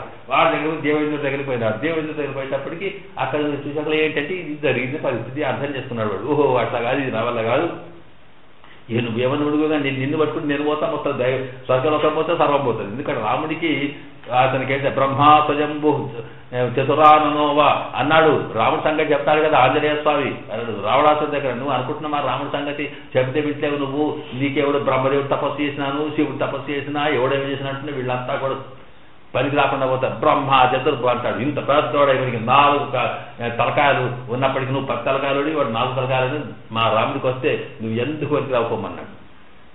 అట్లా చెప్తాడు. శివుడిని గురించి చెప్పేటప్పుడు 3 కళ్ళు ఉన్న దగ్గర పోయినా దానికి అలాగే ఇలాగా చెప్పి ఇంద్రుడు స్వయం ఎవడే మహేంద్ర వాడు ఎందుకు పనికి రాడు మా రాముడు అంటాడే. అంతటి కోపం మరి రాముడికి వచ్చినప్పుడు ఆ సంగతి ఇంద్రుడికి తెలుసు కనుక ఎవరా కొడుకు పోయితపోయా కానీ మొత్తం ఇష్టపోతున్నాడు వాడు అనుకోని సపిత్ర ఆట పరిత్యక్త చెప్తున్నాడు. ఒక్కసారి తల్లి నా వల్ల కాకపోమన్నాడు. పోయేటప్పటికి అప్పుడు ఎవరు ఉండాలి అంటే తండ్రి కాదన్నప్పటికీ సపిత్రాత పరిత్యక్త అక్కడ చెబుతుంది ఆవిడ. తండ్రి పాపం అందరికీ తండ్రి ఏమి కానీ వదిలేస్తే ఎవరు రక్షకుడు అనేటప్పటికీ అక్కడికి అమ్మ దగ్గరికి పోవాలా. ఇక్కడ ఏంటంటే మరి తల్లి దగ్గరికి పోయినట్టు ఆ శ్లోకంలో లేదు. అక్కడ సపిత్రాత పరిత్యక్త అని సరే ముందుకు చేస్తా అనుకోండి. అటప్పటికి మరి తల్లి దగ్గర పోయిందా లేదా ఆగనందం చెప్పి అయ్యో ఇదేంటయ్యా శశి దగ్గరికి పోతే ఇదేమిటి పోరడు తెచ్చిపోతాడు ఇక అని చెప్పొచ్చు కదా. ఆ మాట చెప్పాలంటే సపిత్రాచ అన్నాడు. అక్కడ చ అంటే కూడా అంటే తండ్రి చేత కూడా పరిత్యక్తుడు అంటే వాడు తప్పనిసరిగా మొట్టమొదటి తల్లి దగ్గరికి పోలేదు, తప్పనిసరిగా అమ్మ దగ్గరికి పోయి ఇచ్చాడు వాడు. ఎందుకంటే చ అనేది కూడా తండ్రి కూడా విడిచిపెట్టిండు అంటే తల్లి దగ్గరికి పోతే తల్లి విడిచిపెట్టి ఉంటుంది, పోయితే తండ్రి దగ్గర పోయింది అనమాట. అందువల్ల సపిత్రాచ పరిత్యక్త ఇక్కడ చూస్తున్నాడు. సపిత్రాచ పరిత్యక్తః సురైశ్చ సపిత్రాచ పరిత్యక్తః సురైశ్చ సమహర్షిభిః త్రిలోకాన్ సంపరిక్రమ్య సమేవ శరణం గతః సపిత్రాచ పరిత్యక్తః సురైశ్చ సమహర్షిభిః. ఇక మన దగ్గర సంప్రదాయం ఏంటంటే ఒక శ్లోకం, అందులో రామాయణ శ్లోకం వచ్చిన, అది భాగవత విష్ణు పురాణ శ్లోకం వచ్చిన దాన్ని గుంజి గుంజి గుంజి దాంట్లో అంతా మొత్తం సారం పిండేస్తారు వీళ్ళు. ఈ ఒక్క శ్లోకం మీద 3 పేజీలు రాసింది ఇక్కడ. ఇంకా సపిత్రాచ పరిత్యక్తః అంటే తండ్రి వదిలేసిందని ఇలా ఉంటే అక్కడ ఏంటంటే మరి తల్లి దగ్గరికి పోలేదా అని మీరే అనుకొని వదిలే తల్లి దగ్గర పోయి ఉంటాడు. ఎందుకంటే చా ఉంది కదా, అక్కడ చా అంటే కూడా అర్థం అంటే అప్పటిదాకా ఇంకెవరి దగ్గర పోలేదు కనుక తండ్రి కూడా విడిచిందంటే తల్లి దగ్గర పోయి ఉంటాడు, వాడు విడిచి ఉంటాడు, వీడి దగ్గరికి వచ్చి విడిచి ఉంటాడు అని అర్థం చేసుకోవాలి. ఆ తర్వాత అక్కడి నుంచి తండ్రి పోవాలంటే కాదంటే అప్పటికి ఎక్కడికి పోవాలి, అక్కడి నుంచి ఎప్పటికి కదా పరిత్యక్తః సురైశ్చ అక్కడి నుంచి దేవతల దగ్గర పోయినాడు. ఎందుకంటే దేవేంద్రుడు కొడుకు కనుక మరి వీడు కాకుండా వాళ్ళు ఏమండి ఏమండి ఏమండి అని ఏమిటంటే ఇది పరిస్థితి బ్రహ్మాస్త్రం వెనుక వస్తున్నది, మరి వీడిని సమాప్తం చేస్తున్నట్టు అప్పుడు వాళ్ళు చూచారు. చూసి అసలు తండ్రి విడిచిపెట్టి తల్లి విడిచిపెట్టింది. ఇప్పుడు మేము పెట్టుకోవడం ఎందుకు, నేను పొంది ఆయనకు తల్లి చూసుకోడా అంటే మా వల్ల ఏముందంటే అసలు రాముడి సంగతి వద్దు మాకు వద్దు, ఎందుకంటే ఇంద్రుడే భయపడుతున్నాడు, ఇక మా సంగతి సురైశ్చ అంటే అప్పటికి సురైశ్చ సమహర్షిభిః.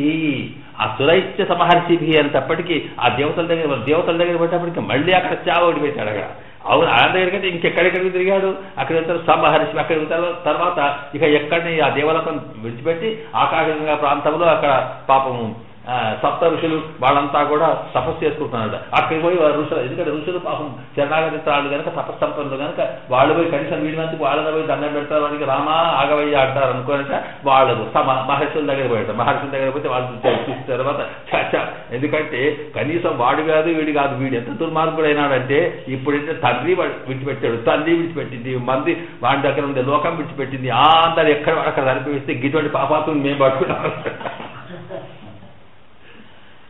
చెప్తే చేస్తున్నవచ్చు గివిడికి అంటే మహర్షి అంటే వాళ్ళు వట్టి ఋషులు కాదు, మహర్షులు అన్ని రకాలైనటువంటి వాళ్ళు పోయారు. అడిగేటప్పటికి తిరుగుతున్నారు బాబు, ఇలాగ తిరిగి తిరిగి తిరిగి త్రిలోక సంపరిక్రమ్య.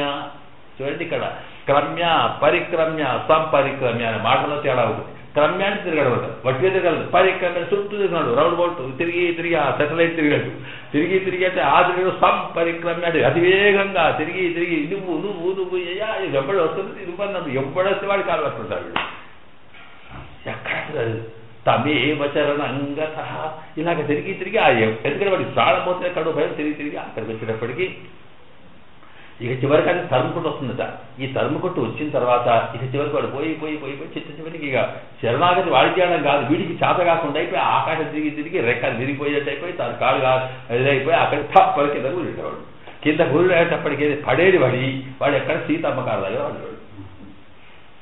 ఇది ఆ సీత అది వచ్చి అంటే ఈ బ్రహ్మాస్త్రం ఏం చేసింది, దాని వాడిని నప్పొచ్చు కదా, ఇంతసేపు తిప్పుడు ఎందుకండి అంటే అర్థం ఏమిటి, ఆ బ్రహ్మాస్త్రము చంపుడు ముఖ్యంగా రాముడు ఆజ్ఞ చేయలేదే నేను నమ్ము అని విడిచిపెట్టింది అంతే. అంటే అర్థమేంటి వీడు పారిపోతూ పట్టుకురావచ్చు, అందువల్ల వీడు ఎక్కడ దిగినా తరుముడు అంతే, ఎక్కడికి దిగాలి ఇక్కడికే అంతే తప్ప ఇక వాడే డెసిషన్ వాడది నడు బ్రహ్మాస్త్రది కాదు కదా. అందువల్ల సంపరిక్రమ్య తమేవ శరణం వచ్చాక వాడు శరణాగా చెప్పి తప్పని అక్కడికి కింద పడ్డాడు. కింద పడి ఆ రాముడిని పడకుండా అమ్మవారి కాళ్ళ మీద పడ్డాడు. అది ఎట్లా పడ్డదంటే ఆ కాకి ఆ పడేటప్పుడట అమ్మవారికి తలకాయ అయింది, ఆ స్వామి దిక్కే కాళ్ళు అట. అక్కడ కూర్చుంటే పోయేటప్పటికి అటు ఇటు తెలుగు చూస్తున్నాడు అక్కడ ఆ కాళ్ళు అట తీసిన అయ్యో పాపం వీడు ఇంత కష్టపడి మన అమ్మా నన్ను నీవు తప్ప మనకు పెట్టేది శరణాగా చేస్తున్నాడు వీడు అంటే తలకాయ పడ్డానికి.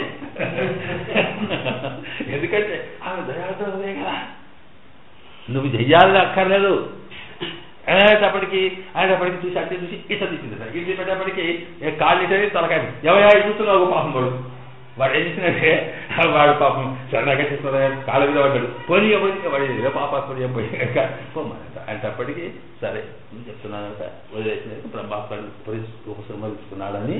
కనుక ఇలాంటి స్థితిలో ఏంటంటే సీతవుడని కోపం వచ్చినట్టుంటేనట రక్షించేది అమ్మవారే అని చెబుతూ చాలా అద్భుతమైనటువంటి ఆ సమయాన్ని చెప్తాడు. ఈ కాకాసుర వృత్తాంతం ఇట్లా జరిగింది అని సీతమ్మ ఇది అందుకంటే ఇది అందరికీ ఎందుకు చెప్పదంటే కాకి వచ్చి సీతమ్మని వచ్చిందట జయంతో ఇది చేసింది అంటే ఏమవుతుంది అది ఏం జరగకుండా లోకమంతా ఇక బలమైపోతుంది. అది వష్టిగా ఏదో రావణాసుడి దగ్గర కొన్నేళ్ళు ఆమె ఎంతో పవిత్రంగా ఉండి కూడా అగ్నిసాక్షి అగ్నిలో కూడా పవిత్రత అయిపోయి ఉండి పరీక్ష అయినాక కూడా వాడు ఎక్కడో పోయి ఎవడో దాకడో మాట అన్నందుకే వాడికి పోయి మళ్ళీ విడిచిపెట్టాడు. అటువంటిది కాకాసుడు ఇట్లా వచ్చిందట ఏవో అంతా జరిగితే లోకం తీసుకెళ్తాగా ఆగిపోతుంది. ఇంతదాకా చెప్పలేదు. కానీ మనసులో ఉన్నటువంటి ఇది అంటే ఏమిటి, ఎవరికి కూడా లోకానికి చెప్పకూడనటువంటి రహస్యాన్ని కూడా ఆచార్యుని ముందు పిలిపించాలి కనుక తాను హనుమంతుడు చెప్తే అక్కడ కూడా చెప్పాడు. ఇక అసలు సంగతి ఏం సంగతి అయితే జరిగింది అట్లా చూసినప్పుడు ఇది ఇచ్చింది కాదు మీ సంగతి తెలిసిందే.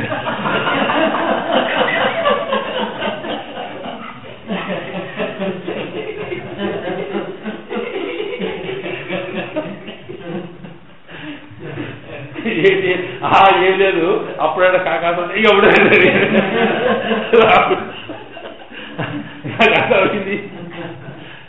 నువ్వు ఇక మాట్లాడక అసలు ఆంజనేయుడు పోయేటప్పటికీ రాముడి దగ్గర సుగ్రీవుడు వాడు జన్మంతం ఇంత అయితేదా వాడు అది కట్టే తెలుసు అది చెప్పాలి అమ్మ చెప్పిన దగ్గరికి చెప్పాలి. ఇది కథ ఆయన కథ భార్య ఉంటే కదా సంగతి తెలిస్తే కదా సంసార సంగతి తెలియాలి.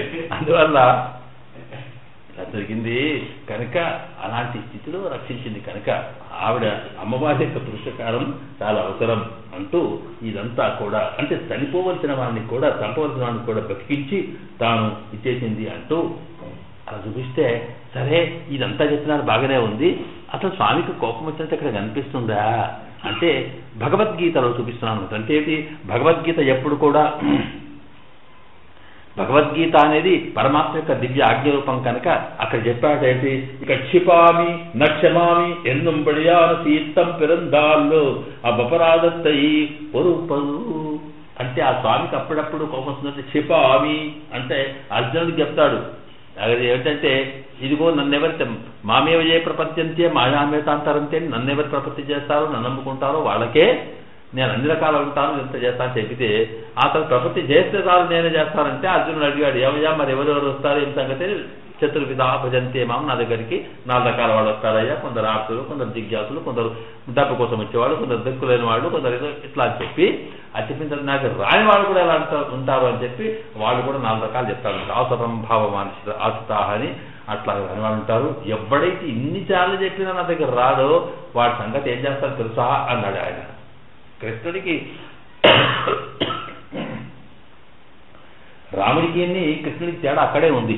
పాపం రాముడికి ఎప్పుడో ఒకసారి అంత మరీ ఇంత కోపం వస్తే కృష్ణుడు అట్లాగా అది ఎప్పటికీ అప్పుడు చెప్తారు చేయకపోతే ఎప్పుడే కోపం అది తాక్షుడు ఇంత చెప్తున్నట్టు చేయాలి అంటే వచ్చింది ఎందుకొరకు కృష్ణావతారంలో రామావతారంలో కేవలం ఏంటంటే మానవ ఆదర్శ మానవత్వమే కనిపిస్తుంది. అందులో పరత్వం లేదు.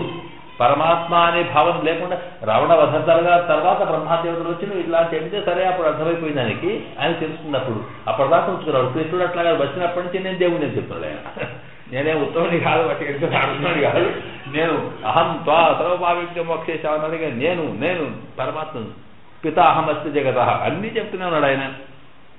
చెబుతుంటే ఇన్ని చెప్పినా ఎవడైతే ఇట్లా ఇన్ని రకాలు చేసినప్పటికీ కూడా వాడు రాడో వాడు ఏం చేస్తుంది తెలుసా తానహం దిశత క్రూరాం సంసారేషు నరాధమాన్ క్షిపామి అజస్రమశుభం అశుభాన్ ఆసురేష్వేవ యోనిషు. ఇక ఏం చేస్తాను తెలుసా అర్జున అన్నాడు. ఇంత చెప్పి ప్రపంచం ఏం లేదు కనీసం పెట్టదాలు నువ్వు ఒక్కసారి నాకు వస్తుందాలు వాడిని నేను కాపాడుతాను అంటే కూడా వాడు రాకుండా నాకే ఇది చేస్తూ అక్కడ ఏంటంటే ఈయనేం దేవుడు కనుక ఇదే మనిషి అనుకొని వాడు సాధారణంగా మనుషులను తన వాసితం వాళ్ళు నన్ను మనిషిగా కనిపించినందుకు కాను వీళ్ళు ఎందుకు అవజానంతి మామూఢాహ మానుషం తన వాసితం మనిషి వస్తే నన్ను అవమానం చేస్తున్నారు పనికిరాదంటున్నారు మీరు సంగతి చూస్తున్నాడు అంటే తానహం దిష్టక్రూరా నాకే దేశం వచ్చిందంటే వాళ్ళు క్రూర సంసారేషు నరాధమ చూడండి వాళ్ళు సంసారంలో ఉన్న వాళ్ళు తర్వాత క్రూరులు నరాధములట నరుడుగా అధములు అంటే అంతకన్నా హీనులు అన్నమాట. నరుడు నరాధమత్వం అంటే పశుహీనులు అంటే పశువు కన్నా హీనులు అని చెబుతాం మనం. మన శ్రీనాథుడు అంటాడు ఎవడో తిట్టాట ఒకటిగా తిడుతుంటే ఒరే గాడిది కొడుకా అని అంటాడు. అనేటప్పటికీ ఆ పక్కకున్న గాడిది ఓరి ఎడుతున్నది ఏంటంటే వీడా నా కొడుకటంతో గాడిది ఏడిచేది. అలాంటి అంటే చివరికి నరాధముడి వాడు అంటే పశువు కన్నా హీనమైనటువంటి స్థితిలో ఉన్నవాడు కనుక నరాధమా నేనేం చేస్తాను క్షిపామి ఆసురేష్వేవయోనిషు వాళ్ళు అసురులుగా రాక్షసులుగా హీనమైనటువంటి జన్మలు ఇచ్చి వాడు క్షిపామి పారేస్తా అన్నాడు. ఇది క్షిపామి. ఎక్కడ క్షిపామి వాటికి వచ్చిందని కోపం వచ్చిందంటే పరమాత్మకు క్షిపామి అంటాడు వాడు. క్షిపామి అంటే మనం అర్థం ఇది అంటే పారేస్తామనేది అవతల వారేస్తామనేది. ఎక్కడ వారేస్తామంటే అవతల అంటే ఎక్కడ కాదు ఆసురేష్వేవయోనిషు పనికిరాని హీనమైన జన్మలు పురుగులా పుట్టిస్తారు పనికిరాని దీనిగా పుట్టిస్తారని చెప్పి అన్నాడు.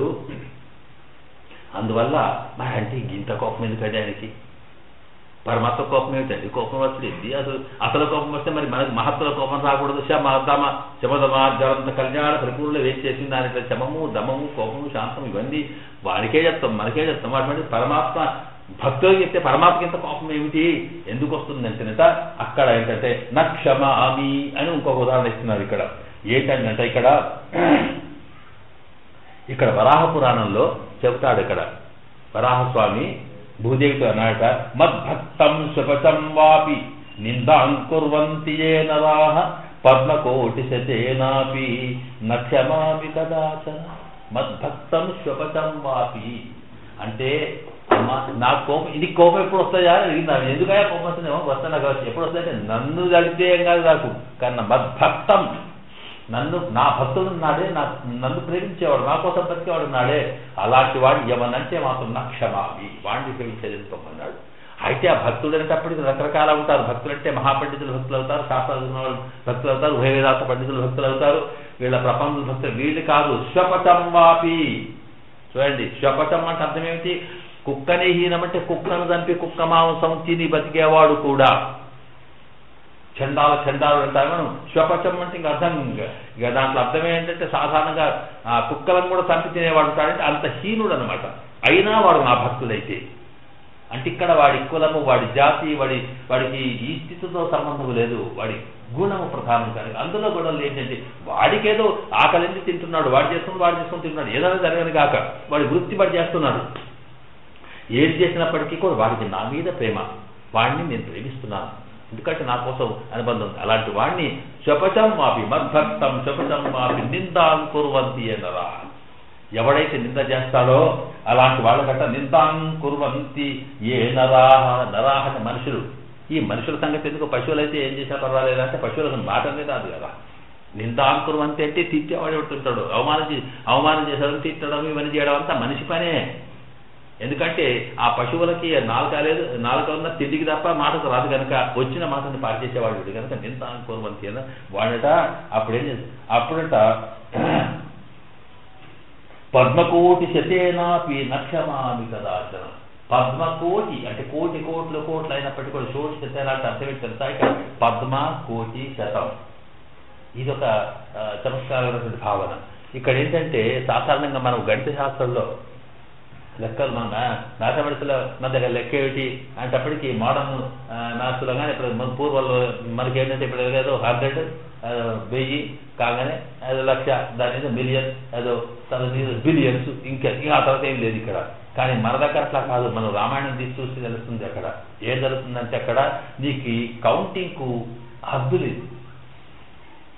అక్కడ ఇంకొచ్చి శతం ఆ తర్వాత సహస్రం ఆ తర్వాత 1,00,000 ఆ తర్వాత కోటి ఆ తర్వాత ఇంకా కోటి ఏదైతే పద్మ ఎన్నో రకాల దాంట్లో ఉంటాయి అక్కడికి. అంటే ఆ పద్మ అనే దానికి అర్థం ఏంటంటే కొన్ని కోట్లు. దానికి పద్మ శంఖ ఇంకా ఇలాగ పేర్లు పోతుంటే చాలా అద్భుతంగా. అంటే ఏంటి నువ్వు ఎంత ఎత్తుగా ఎంత విశాలంగా ఎన్ని పెద్దగా నువ్వు చెప్తావు దానికి ఒక పేరుంది అక్కడ. దీనికి ఇట్లా 1000 అంటే ఇలాగ సహస్రం అంటే 1000 అనే ఎట్లా అర్థమో అలాగే పద్మ శంఖ ఇంకా పైన అలాంటి స్థితిలో ఉన్నాయి. దాంట్లో అవన్నీ కనిపిస్తాయి. ఇక్కడ పద్మ కోటి శతేనా అంటే అప్పుడేంటి శతం అంటే 100 కోటి అయితే కోటి పద్మం అంటే ఇంకా ఎన్నో కోట్లు అంటే ఎన్నో కోట్ల 100ల కోట్ల పద్మ ఆ రకంగా ఉన్నప్పటికీ కూడా వాడి ఎట్టి పరిస్థితుల్లో కూడా వాడు నిందాంకుర్వంతి ఎవడు చేస్తాడో వాడిని ఎన్నిసార్లు వాడు క్షమించు అనుకోన్నసారి నక్షమామి. ఒక్కసారి కాదు రాముడు కావాలప్పుడు సగుతే ఒక్కసారి కోరితే దాన్ని ఒక్కసారి కాదు 100 సార్లు కాదు 1000 సార్లు కాదు 1,00,00,000 సార్లు కాదు పద్మ నాకు అన్ని వేల కోట్ల సార్లు వాడు వచ్చి నా కాళ్ళకి పడ్డ నక్షమామి. ఎందుకంటే వాడు ఈ చేసింది తప్పని అని చెప్పాడు కనుక కోపం ఎందుకు వస్తుంది స్వామికి అంటే ఎవడైతే తన భక్తుడికి ఇలాంటివి చేస్తాడో వాడికి కోపం వస్తుందట.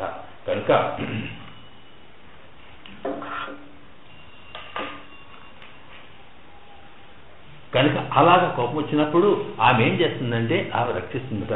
ఇవల్ తాయాయి ఇవర్హల్ క్లేశం పొరుక్కమాటాదే அவளுக்கு பத்னியாயி அவனுக்கு பத்னியாయి ఇనిజ విషమాయుకయ్యాహ కండనవర్త పురుషకారం. కనుక ఈమె పురుషకారం ఎందుకంటే ఇవనుకు పత్నియాయి ఈ రెండు రకాల పురుషకారం చేయడం కోసమే ఆయనకు భార్యగా ఉండి సేవ చేస్తుంది, వీళ్ళకి తల్లిగా ఉండి వాత్సల్యాన్ని చూపుతుంది. ఈ రకంగా ఉంది, ఇద్దరి మధ్యన ఉంది. ఈ తండ్రి కొడుకులు కొట్లాడుకుంటే తల్లి ఎలాగా చేస్తుందో అది చేసింది కనుక ఈమెకు పురుషకారం అని పేరు. ఈ పురుషకారం లక్షణం ఉండాలి అని చెప్పి అప్పుడు తిరువడిజై పొరుప్పిక్కుం అవడవిల్ చెలువజవరుగై పొరుప్పిక్క చెల్లు వేండావిరే అని మరొక ఉదాహరణ ఇస్తున్నారు. ఇది అయిన తర్వాత మనం ముగించుకునే ప్రయత్నం చేయవచ్చు. దీంట్లో ఏంటంటే కక్కుప్యేతి ఎన్నం నకచ్చిత్నాపరాధి ఎన్నం నకచ్చిన ఇత్యాది ఉపదేశத்தாலே ஒருப்பிக்கவர்கள் மலரால் தனத்துள்ளான் என்னும் மாமனது மண் மனுக்கோவன் என்னும் அள்ளி மலர்வகெல்லாம் என்னும் చెల్లుగిరపడియే తన భోగ్యదయలే కుమిలిగై నీరుండు. ఇక తర్వాత ఇక్కడ ఏం చేస్తుందంటే ఇక్కడ ఒక ఉదాహరణ ఇస్తున్నారు. ఏంటంటే నకచ్చిత్నాపరాభ్యతి కక్కుప్యేసు అని. సాధారణంగా ఇది మళ్ళీ సీతమ్మ సంగతి.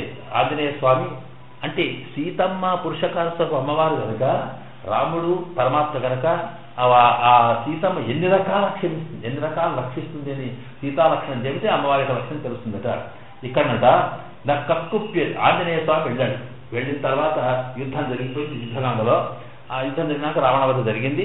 రావణవధ జరిగిన తర్వాతనట ఈ ఆంజనేయ సంతోషం మీద మొట్టమొదటి ఎవరికి చెప్పాలి? సీతమ్మకి చెప్పాలి. అమ్మ అయిపోయింది, రావణవధ మనకి గెలిచిపోయినా అంత అయినా ఏదో పెద్ద ఏంటి ఆ ఎలక్షన్లో గెలిచినాడు కదా, ఎవడో వచ్చేదంటే ఊరికి చెప్తాడు. అట్లా పోయి చెప్తానమ్మా గెలిచాం రావణవధ అయిపోయింది, అంత అయిపోయింది అని చెప్పాలి అని చెప్పి చెప్పిన తర్వాత చెప్తుండేటప్పటికి అప్పటికి వీళ్ళకేం తెలుసు కనుక సీతమ్మను చుట్టూ వాళ్ళు రాక్షసులు అంతా ఉన్నారు, పట్టి పట్టి పట్టి పట్టి వేధిస్తున్నారు. అప్పటికి కూడా వాళ్ళు అనేక రకాల బాధలు పెడుతూ ఉంటే అతి రుచులు విధుగా అనిపించేది. ఇక్కడ చుట్టూ కలిసిన ఆంజనేయ స్వామికి ఎక్కడ లేని కోపం వచ్చింది. ఎందుకంటే ఇదివరకు ఒకసారి సీతమ్మ దగ్గరికి వచ్చినప్పుడే వాడు ఏదైతే వీడిని లెక్క చేయక వీడి ముందర ఉండగానే ఆంజనేయ స్వామి ఉండగానే అక్కడి నుంచి రకరకాల రావణాసుని పట్టుకో ఇంకేమో నీ రావణ సంగతి వాడికే కాదు అయితారి రకరకాల బాధలు పెడుతుంటే పాప మీద కోపం వస్తుందని ఏం చేయలేదు స్థితి అప్పుడు. ఎందుకంటే రాజ్యం మాడితే అప్పుడు ఇంకా ఇప్పుడు అయిపోయింది, వీడు ఓడిపోయినాడు, తర్వాత మీద ఎలక్షన్ లేవు, ప్రచారం గవర్నమెంట్ మనకి వచ్చింది. అందుకొరకు ఏం చేసినాడు అక్కడికి వెళ్ళి చూసి అమ్మ సంతోషం అంటే చాలా సంతోషపడింది. మంచి వార్త చెప్పినా ఉంది. ఈ వార్త ఈ మంచి సందర్భాల్లో నాకు ఒక్కటి వరది పోనాడు. ఏమిడిది అంటే ఏమి వరది, ఏ వరం లేదు. ఇవో వీళ్ళంతా ఉన్నారు కదా, నేను ఆ రోజు చూసినా ఎంత బాధ పెట్టారో కనుక ఒక్కొక్క దాన్ని బట్టి విరిచి బుక్కలు చేసి అక్కడ తప్పు కింద కొట్టేస్తాను. ఇప్పుడు నాకు కావాల్సింది ఇది, అట్లయితే నాకు తృప్తి అవుతుంది. అది బదులు ఇది పర్మిషన్ మాట్లాడమాట అంటే అప్పుడు సీతమ్మ అన్నది, ఏమయ్యా ఎవడయ్యి నువ్వేం మాట్లాడుతున్నావు? ఏవభుక్త్వాతు వైదేహి హనుమంతం యశస్విని రాజసంస్రజవస్యానం కుర్వంతీనాం పరాజ్ఞయ విధేయానంచ దాసీనాం కుప్యేతు వనరోత్తమ. ఆ మాటలో తనెవరికి ఆమెకి ఎంత కోపం వచ్చిందో కాసేపు తమాయించుకోదట. వీళ్ళందరి చంపేస్తాను, ఒకసారి చెప్పమ్మా నాకు నిమిషం చెప్పి వీళ్ళకి కథ చేస్తారు అంటే అప్పటికి పాప మనకు కోపం వచ్చి మొదలు కాస్త ఆగి ఎవరి ఏవభుక్త్వాతు వైదేహి హనుమంతం యశస్విని. ఆ మాటలు వైదేహి అట. వైదేహి అంటే విదేహ రాజు కూతురు. ఆ జనక మహారాజు కూతురు కనుక జనక మహారాజు లక్షణాలు ఈమెకు వచ్చినాయి. వైదేహి అంటే దేహం మీద నేను కేవలం ఆత్మస్వరూపంలో ఉన్నటువంటి ఆవిడ. ఆత్మకి మనకుండే కోపాలు తాపాలు మంచి చెడు ఇవన్నీ దేని సంబంధంలో వస్తాయంటే ప్రకృతి సంబంధంతో. ఇది లేనప్పుడు ఎక్కడ వస్తుంది కనుక వైదేహి విదేహం దేహం లేనటువంటి స్థితిలో ఉన్న లక్షణంగా కేవలం ఆత్మస్వరూపంలో ఉన్నది. యశస్విని ఎంతో మంచి పేరు సంపాదించింది కనుక ఆవిడకి ఉండేటువంటి లక్షణాలు చెప్తూ ఆవిడ ఏం చేసింది, ఏమముక్త హనుమంతం అని అంటూ ఇక్కడ ఏమన్నదట, రాజసంశయ వశ్యానాం కుర్వంతీనాం పరాజ్ఞయ విధేయానంచ దాసీనాం. నీకు తెలియదా వీళ్ళెవరు? రాజసంశయ గవర్నమెంట్ సర్వెంట్స్ వీళ్ళు. చాలా మందివి కొంటుంటే రామాయణం లేని విషయాలు లేదు. మనం ఏం చేస్తాం, ఒక పార్టీ వాడు ఏజెంట్ చేసేవాడు పాలసీ ప్రకారం నడిపించే, వీడికి నష్టమైన వీడి గవర్నమెంట్ మారింది, వాడి మీద కక్ష తీసుకుంటే ఏమన్నట్టు? ఏ గవర్నమెంట్ ఉంటే ఆ గవర్నమెంట్ పాలసీని ఇంప్లిమెంట్ చేయడమే గవర్నమెంట్ సర్వెంట్ యొక్క లక్షణం. అంతే తప్ప నువ్వు ఎత్తి ఇప్పుడు చేస్తాడు. ఇది తెలిసిన వాడేమో బుద్ధిమంతుడు. కానీ అట్లా కాకుండా ఇట్లా చేసి కదా ఆ రోజు అన్నవాడు అనుకో, అంతకన్నా మూర్ఖుడు ఇంకోటి లేడు. ఆ మాట ఇక్కడ చెప్తుంది ఆమె. రాజసంశ్రయవస్యానాం, రాజులను ఆశ్రయించిన వాళ్ళు, కుర్వంతీనాం పరాజ్ఞయ, పరుల యొక్క ఆజ్ఞ అంటే పైన ఉండే గవర్నమెంట్ యొక్క ఎవడుతుంటాడు వాడి ఆజ్ఞం చేసేవాళ్ళు వీళ్ళు. వాళ్ళు ఎట్లా చెప్తే ప్రభుత్వం ఎట్లా చెప్తే అట్లా నడిచేవాళ్ళు, రాజుగారు చెప్పిన నడిచేవాళ్ళు. అలా విధేయానంచ దాసీనాం, విధేయులు, ప్రభుత్వానికి విధేయులు వాళ్ళు కనుక వీళ్ళు దాసీలు. దాసీలు అంటే అర్థం ఏంటి? సర్వెంట్స్. కనుక రావణాసుని ప్రభుత్వంలో ఉన్నవాడు, రావణాసునికి విధేయమైన వాడు, రావణాసుడే చెప్తే చేయవలసిన వాడు. కనుక ఈమెను అనేక రకాలుగా హింసండి, ఏమో చేయండి అట్లా అంటే అలాంటి వాడు చేసినారు. అటువంటి వాడు మీకు కక్కుప్పేతుడు. ఎవడైనా బుద్ధిమంతుడు కోపానికి వస్తాడా? ఇదే అయ్యా నీ ప్రభుత్వం. ఇప్పుడు రాముడి ప్రభుత్వం బాగా కోపం కావడమేనా అంటున్నాడు. కక్కుప్పేదు వానరోత్తమ. చూడండి, ముందేమో హనుమంతుని కూర్చోంటూ వానరోత్తమ అని నువ్వు ఎస్సరు కోతివయ్యా అందుకొడికే, అందులో పట్టి కోతి కాదు, అందులో పెట్ట కోతి. వానరోత్తమ ఈ కోతి లక్షణానికి పోయేటట్టుంది. లేకపోతే ముందేమో హనుమంతాలు వచ్చు కదా, హనుమాన్ తిరగచ్చు కదా. అయ్యా కూడా వానరోత్తమ నీకు ఏమో ఉన్న చోటి కూడా ఉంది కాదు, ఈ కోతి లక్షణాలు వీళ్ళందరినీ గిబి రావడం చూస్తున్నావు నువ్వు. తప్పు కక్కొట్టి ఉద్యోగం, అది ఉద్యోగ ధర్మం అంటప్పటికీ నువ్వు ఎన్నన్నా చెప్పు. వీళ్ళు తప్పు చేసినారు, ఏ ఉద్యోగం అయితే మాత్రం ఎవడైతే తప్పు చేస్తాడో వానికి పనిష్మెంట్ ఇచ్చి తీరాలి. కనుక వీడు చేసిన తప్పు ఒట్టిది కాదు. ఆయనేమో చూడమన్నారు కానీ మిమ్మల్ని అందరినీ కూడా చేయమని హింసించడం తప్పు కాదు. ఏదో వాడు తీసుకొచ్చి ఎవడో పట్టేస్తాడు తప్పు చేసినారని చెప్పి వాడు ఎక్కడ జైల్లో పెట్టారనుకో, జైలు పెడితే వాడు పెట్టినంత మాత్రం జైలు ఏం చేయాలి? వాడు ఏదో పోలీస్ స్టేషన్లో వేసినంత మాత్రాన వాడు ఉత్సావా వాడు ఇష్టం వచ్చింది కొట్టి ఇన్ని రకాలు చేస్తే తప్పు కాదు. అట్లాగే ఇలా చేసినారు వీడు, కనుక వీడు పాపాత్మలు అన్నాడు. అంటప్పటికీ అవి కోపం వచ్చేసింది. ఇంకొకసారి చెప్తే నీకు అర్థం కాలేదా అంటాడు. అంటూనే అక్కడ పాపానం వా శుభానాం వా వధారతాడం ప్లవంగమ కార్యం కరుణమాన్యేన నచిత్ నాపరాధ్యతి. అద్భుతం శ్లోకం ఇది. కశ్చిత్ నాపరాధ్యతి పాపానం వా శుభానం వా వధారతానం ప్లవంగమ. నువ్వు వాడు పాపం చేసినాడా పుణ్యం చేసినాడా నాకు అక్కర్లేదు, లోకంలో ఏం జరగాలి? వధారహాణం చంపాలి. వీడు తప్పు చేశాడు కనుక వీడు చంపాలంటున్నారు మీరు, నిజమే. కానీ చంపడం ఎట్లా ఉందంటే కార్యం కరుణమార్యేణ. నిజంగా బుద్ధిమంతుడు కరుణా కార్యం దయరూపాలయ్యా. ఎందుకంటే మన పరిస్థితులను చూడు, వాడు నిజంగా కూడా ద్రోహం చేసినాడంటే ఆ విషయం వేరు. పరిస్థితులకు కట్టుబడి ఉద్యోగ ధర్మంగా చేసిన వాళ్ళు, అలాంటి వాళ్ళు పాపం చేశారా శుభం చేశారా కాదు, కార్యం కరుణమార్యేణ. ఆర్యుడు బుద్ధిమంతుడు ఎప్పుడు కూడా కరుణ చూపించాలి, అంతే తప్ప ఇట్లా వాడు పాపం చేసినాడంటే దేవచ్చు. అంతే ఇక్కడ ఏంటంటే కరుణాపరాధ్యతి ప్లవంగమ అని చూడండి. ఇక్కడ ప్లవంగమ అంటే అక్కడ వానరోత్తమ అనే కోర్టు చేస్తుంది. ఇక్కడ ఇక కోపం ప్లవంగమ అంటే దురికేవాడు అనమాట. ఏమో లావు దుంకుతున్నావు కోతి చేస్తే దొంగలు ఎగురుతున్నాడు, ఏమో లాగే గుర్తున్నావు. ప్లవంగమా కోతి దుంకే దుంకుతున్నావు. ప్లవంగమ అంటే ఒకటి ప్లవం అంటే ఓడల పోయినట్టు అక్కడ దుంకుతున్నావు, బాగా దుంకుతున్నావు. ఏం దుంకుతున్నావు? పాపానాంబా శుభానాంబా వధారకాణం ప్లవంగమా. ఏంటి కార్యం కరుణ ఆర్యేనా. నీవు బుద్ధివంతుడితే దయచూపాలయ్యా. పాపం చేసి ఇవ్వ చేసి అట్లా కాదు, నకశ్చిత్ర అట్లాగా అదే తప్పు నకశ్చిత్ర అపరాధం చేసి అసలు తప్పు చేయని వాడు ఎవడుకోవాలి.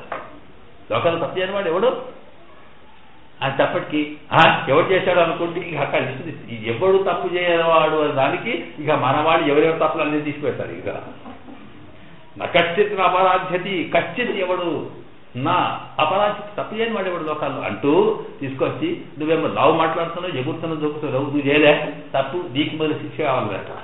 ఏం తప్పు అంటే నిన్ను రాముడు ఎవరు పంపించింది ఇక్కడికి? సీతమ్మ దాడ తెలుసుకుని రా, ఎక్కడో చూసిరామంటే నువ్వు వచ్చి లంకన కాలుస్తావా? మొత్తం నాశనం చేసి సర్వనాశనం నీకెవరు చెప్పాడు నీకు తప్పు కాదా మొదలు నీ తప్పు నీకేమో పనిష్మెంట్ ఇవ్వాలి నాకు నువ్వు తప్పు చేయలే నీకు ఎవరు ఇచ్చాడు పనిష్మెంట్ ఎవడన్నా పోయి నిన్ను పంపించిన రాముడు నాడే ఆ రాముడు తప్పు చేయలేదు మా తండ్రి ఏమి చేసింది ఇయం సీత జనక మమసుత సాధర్మచరీతవ ఇదిగో నా కూతురు జాగ్రత్త స్వ భద్రంతే పాణింద్రస్వ ఆ పాండ్యాన్ని ఇంత పెళ్లి ఇంత జాగ్రత్తగా చేసి నన్ను కాపాడుకోమని ఇస్తే ఆయన ఏం చేసినాడు తీసుకువచ్చి అడవిలోకి వచ్చినాక నన్ను ఒకదాన్ని విడిచిపెట్టేసి అమాంతంగా రావడానికి పోయి చేసి ఇన్ని కష్టాలు పెట్టిందా లేదా ఆయనకి ఏం పనిష్మెంట్ ఇస్తావు మీ యజమానికి ముందు అదేటమ్మా అట్లా కాదు ఎందుకొరకంటే నువ్వే ఊరికే వెంబడిపడి ఇది లేడీ కావాలి దిక్కు కావాలన్నావు అని తప్పటికి పాపం ఇది లేకపోయినాడు అంత మాత్రం చేత తప్పేమో నువ్వు అనుకుంటావేమో అట్లా కాదు ఒకవేళ ఆడవాళ్ళ బలహీనత ఉంది మనసులో ఉంది ఉన్నప్పుడు నువ్వేం చేయాలి ఆ భర్త ఏం చేయాలి వద్యోధనాలి మడిదనం చేయాలి అడ్డగించాలి లేదు వద్దన్నాడు ఆయన వద్దన్నాడు అనుకో వద్దన్నాగా నేను వినకపోతే పోవద్దు ఎందుకు చెప్పేవద్దు ఎందుకంటే మంచి కాదా చేయకూడదు కదా పని చేశాను కదా పోని వానికేం పనిష్మెంట్ ఇచ్చావు నువ్వు మరి ఆయన కాకపోతే ఆయన వెళ్ళిపోతూ లక్ష్మణుడు పెట్టాడు అక్కడ ఆ లక్ష్మణుడు పెడితే లక్ష్మణుడు ఏం చేయాలి లక్ష్మణుడైనా కనీసం ఎందుకంటే కాపాడనా ఆయన కూడా విడిచిపెట్టిపోయినాడే దానికి ఏం పనిష్మెంట్ ఇస్తాను అంటే అయ్యో ఇష్టం వచ్చిన స్థితిలో దిగుతుంది వాడు పరిస్థితి స్థితిలో ఆఖరికి వచ్చి నువ్వు నాకు తెలుసులే నువ్వు ఎందుకున్నావు ఆయన సరిపోతే నువ్వు నన్ను పట్టుకున్న ప్రయత్నం చేస్తున్నావు అందుకొరకే చేసినాడు పాపం పడిగా బాధపడలేక లక్ష్మణుడు ఇక ఎట్టటి కష్టతో అమ్మ దండ పెట్టిపోయినాడు అట్లా ఇట్లా అవునయ్యా కోపం మీద ఏదో అంటాం అంటే ఇక ఒక్కదాన్ని విడిచిపెట్టి ఓడిరా తప్పు చేశాడు నా కష్టం నా అపరాధ్యతి నువ్వేం చేసావు ఎటువాడు చేసేవాడు అసలు వాడు ఈ సంగతి నేనేం తప్పు చేయలేదా నాకే పనిష్మెంట్ ఏం చేసినట్టే రెండట అవి చెప్తుంది మమైవ దుష్కృతంకించదు అని అంటే మహదత్తిన సంశయ అంటుంది ఇందుకు నేను కూడా తప్పులు చేశానంటే చిన్న తప్పు చేసినాడు పెద్ద తప్పు చేశాడు ఏమి చిన్న తప్పు అంటే అక్కడనేమో అడవిలోకి రావాలి నేను వద్దు ఇదంతా అడవి సింహాలంతా ఇవ్వముతాయి వద్దు నువ్వెందుకు అడవిలో రావుడంటే ఆయన ఇష్టపడిన మాటలన్నీ స్త్రీయం పురుష విగ్రహం అని ఆడదాని కానీ మగవాడిని పౌరుషం ఉందా లేదా అని ఇట్లా చెప్తే దాని ఫలితం వచ్చింది అది చిన్న తప్పదు ఇక పెద్ద తప్పు ఏమిటంటే ఇక్కడికి వచ్చిన కనీసం బంగారు లేడీ చూసి అది పనికిరాదు ఇది మాయా లేడీ లక్ష్మణుడు దిక్కు రాముడు దిక్కు ఎన్ని చెప్పినా కానీ మొంటి పట్టుబట్టి ఆయన పంపించి ఇంత లేకుండా చేసి ఆ తర్వాత మరి ఇట్లా అయిపోయిందే ఈ పరిస్థితి జరిగింది తప్పు నాది కాదా నాకేందనుకుంది కనుక నాకు చిన్న అపరాధ్యతయ్యా లోకములు పెద్దోడు చేస్తాడు తప్పు చిన్నోడు చేస్తాడు వాడు చేస్తాడు వీడు చేస్తాడు వీళ్ళు అప్రా వీళ్ళు ఎంత వధాలు కాడు వీళ్ళంటే పాపము రాజా సందర్శన రాజుగారే సాధ్యం చేస్తున్నవాడు కనుక కార్యం కరుణ వార్య క్షమించాలి తప్ప ఇటువంటి తప్పు చేయకూడదు ఏమో బాగా ఉందట ఇలాగా అంటే ఏమిటి అక్కడ ఈ ఆంజనేయ స్వామి తాను చేయబోయేటువంటి ఒక దుష్కృతిని హింసను కూడా తల్లి కరుణతో ఆపిందే కనుక ఈ కరుణామయమైనటువంటి తల్లే పురుషకారం ఉంటేనే అవసరం కనుకనే ఇప్పుడు ఏంటంటే ఎప్పుడు కూడా స్త్రీ అంటే అర్థం ఇదనమాట మరి ఊరికి ఆయన ఎందుకు పట్టుకొని ఉంటుందట ఇక్కడ ఆయన విడవకుండా ఉంటుందట ఇక్కడ శ్రీ మత్ అన్నారే మత్తు అనేది ఒక ప్రత్యయం ఈ మత్తు ప్రత్యయం అంటే ఏంటి మత్ అంటే వ్యాకరణంలో మత్ అనే దానికి అర్థం ఏంటంటే విడదీయ రాకుండా ఉండేది అన్నమాట దానికి నేను కనెక్షన్ చేసిన అస్సలు విడదీయ శ్రీమత్ అంటే ఆ శ్రీమన్నారాయణ అన్నది ఇప్పుడు శ్రీమత్ శబ్దానికి అర్థం పూర్తి చేస్తున్నాం ఇక్కడ శ్రీమన్నారాయణ శరణం ప్రపంచాలప్పుడు శ్రీనారాయణ అనొచ్చు కదా అలా మత్తి ఏమిటి నడమా అంటే ఆ నారాయణుడికి శ్రీదేవికి ఇంత కనెక్షన్ ఉంటుంది అంటే అసలు విడుబడి లేకుండా ఉంటుంది ఆవిడ మత్ అంటే అర్థం శ్రీమంతుడు అంటే ఒకసారి డబ్బు వచ్చిపోయినోడు కాదు ఎప్పటికీ డబ్బుండేవాడు అనమాట అర్థం విద్యావంతుడు మత్తు మత్ అనేటువంటి ఏంటంటే ఏ వ్యక్తి దగ్గర ఉంటాయో ఆ వ్యక్తికి అస్సలే దూరం కాకుండా ఉండేటువంటి లక్షణం దాని అర్థం మత్తు అర్థం అంటాం కనుక ఇక్కడ ఈ మత్తు అర్థం మళ్ళీ అర్థం చేస్తాం స్త్రీ అయిపోయినాక మత్ అంటే కలిగింది ఇక్కడ ఈమె అసలు పరమాత్మకి ఎడబాయకుండా ఉండేది సార్ ఎందుకు ఎడబాయకుండా ఉంటుంది అంత ప్రేమనా ఆయనకంత ఇదే అంటే ఎందుకు ఎడబాయకుండా ఉంటుందంటే ఈ ఇక్కడైతే పరమాత్మ దగ్గరికి ఆయన ఎందుకంటే ఎప్పుడెప్పుడు వస్తాడో ఏం సంగతి నేను కొద్దిగా పోయి లోపలికి పోయి వస్తా తర్వాత ఇంతకు నలుగురు వచ్చి అయ్యా నన్ను రక్షించమంటే వాళ్ళు వెలగొడితే వాళ్ళకట్టే అవుతుందో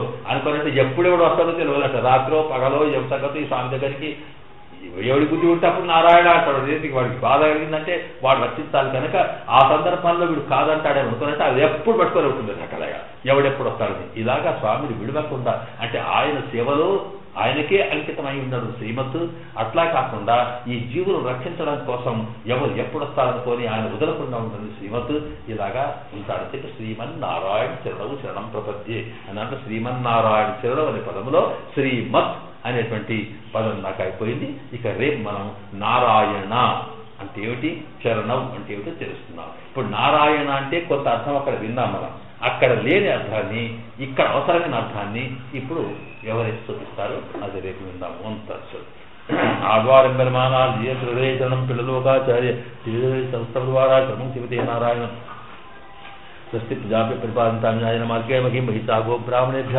శుభమత్రిచల్లోకా సమస్తాత్మ నిరక్షర ప్రష్టం మాత్రం దేవ నారాయణ నమస్తే కాయజాతనమస్తే కరం నారాయణ శ్రీకృష్ణ తోం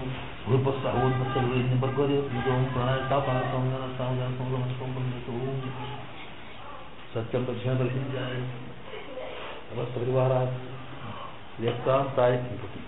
कल्याण हे देहधाम श्री वेंकटवासा श्रीनिवासाय శ్రీ వైకుంఠ విరక్తాచార్య రమజా రమణ వెంకటేశాయ మంగళం మంగళాచార్య గురువేశ్వరే ఆచార్య సత్వదాయ అసమతి జ్యోతివే అభిప్రదజ్ఞా శ్రీరామ కృష్ణ పరమ సంసదా సద్గురుయ దివి ఉత్త స్వాతి పంచమోజా గుణం ప్రతిష్ఠే విష్ణు సంప్రదయ ఆచరణతరాయ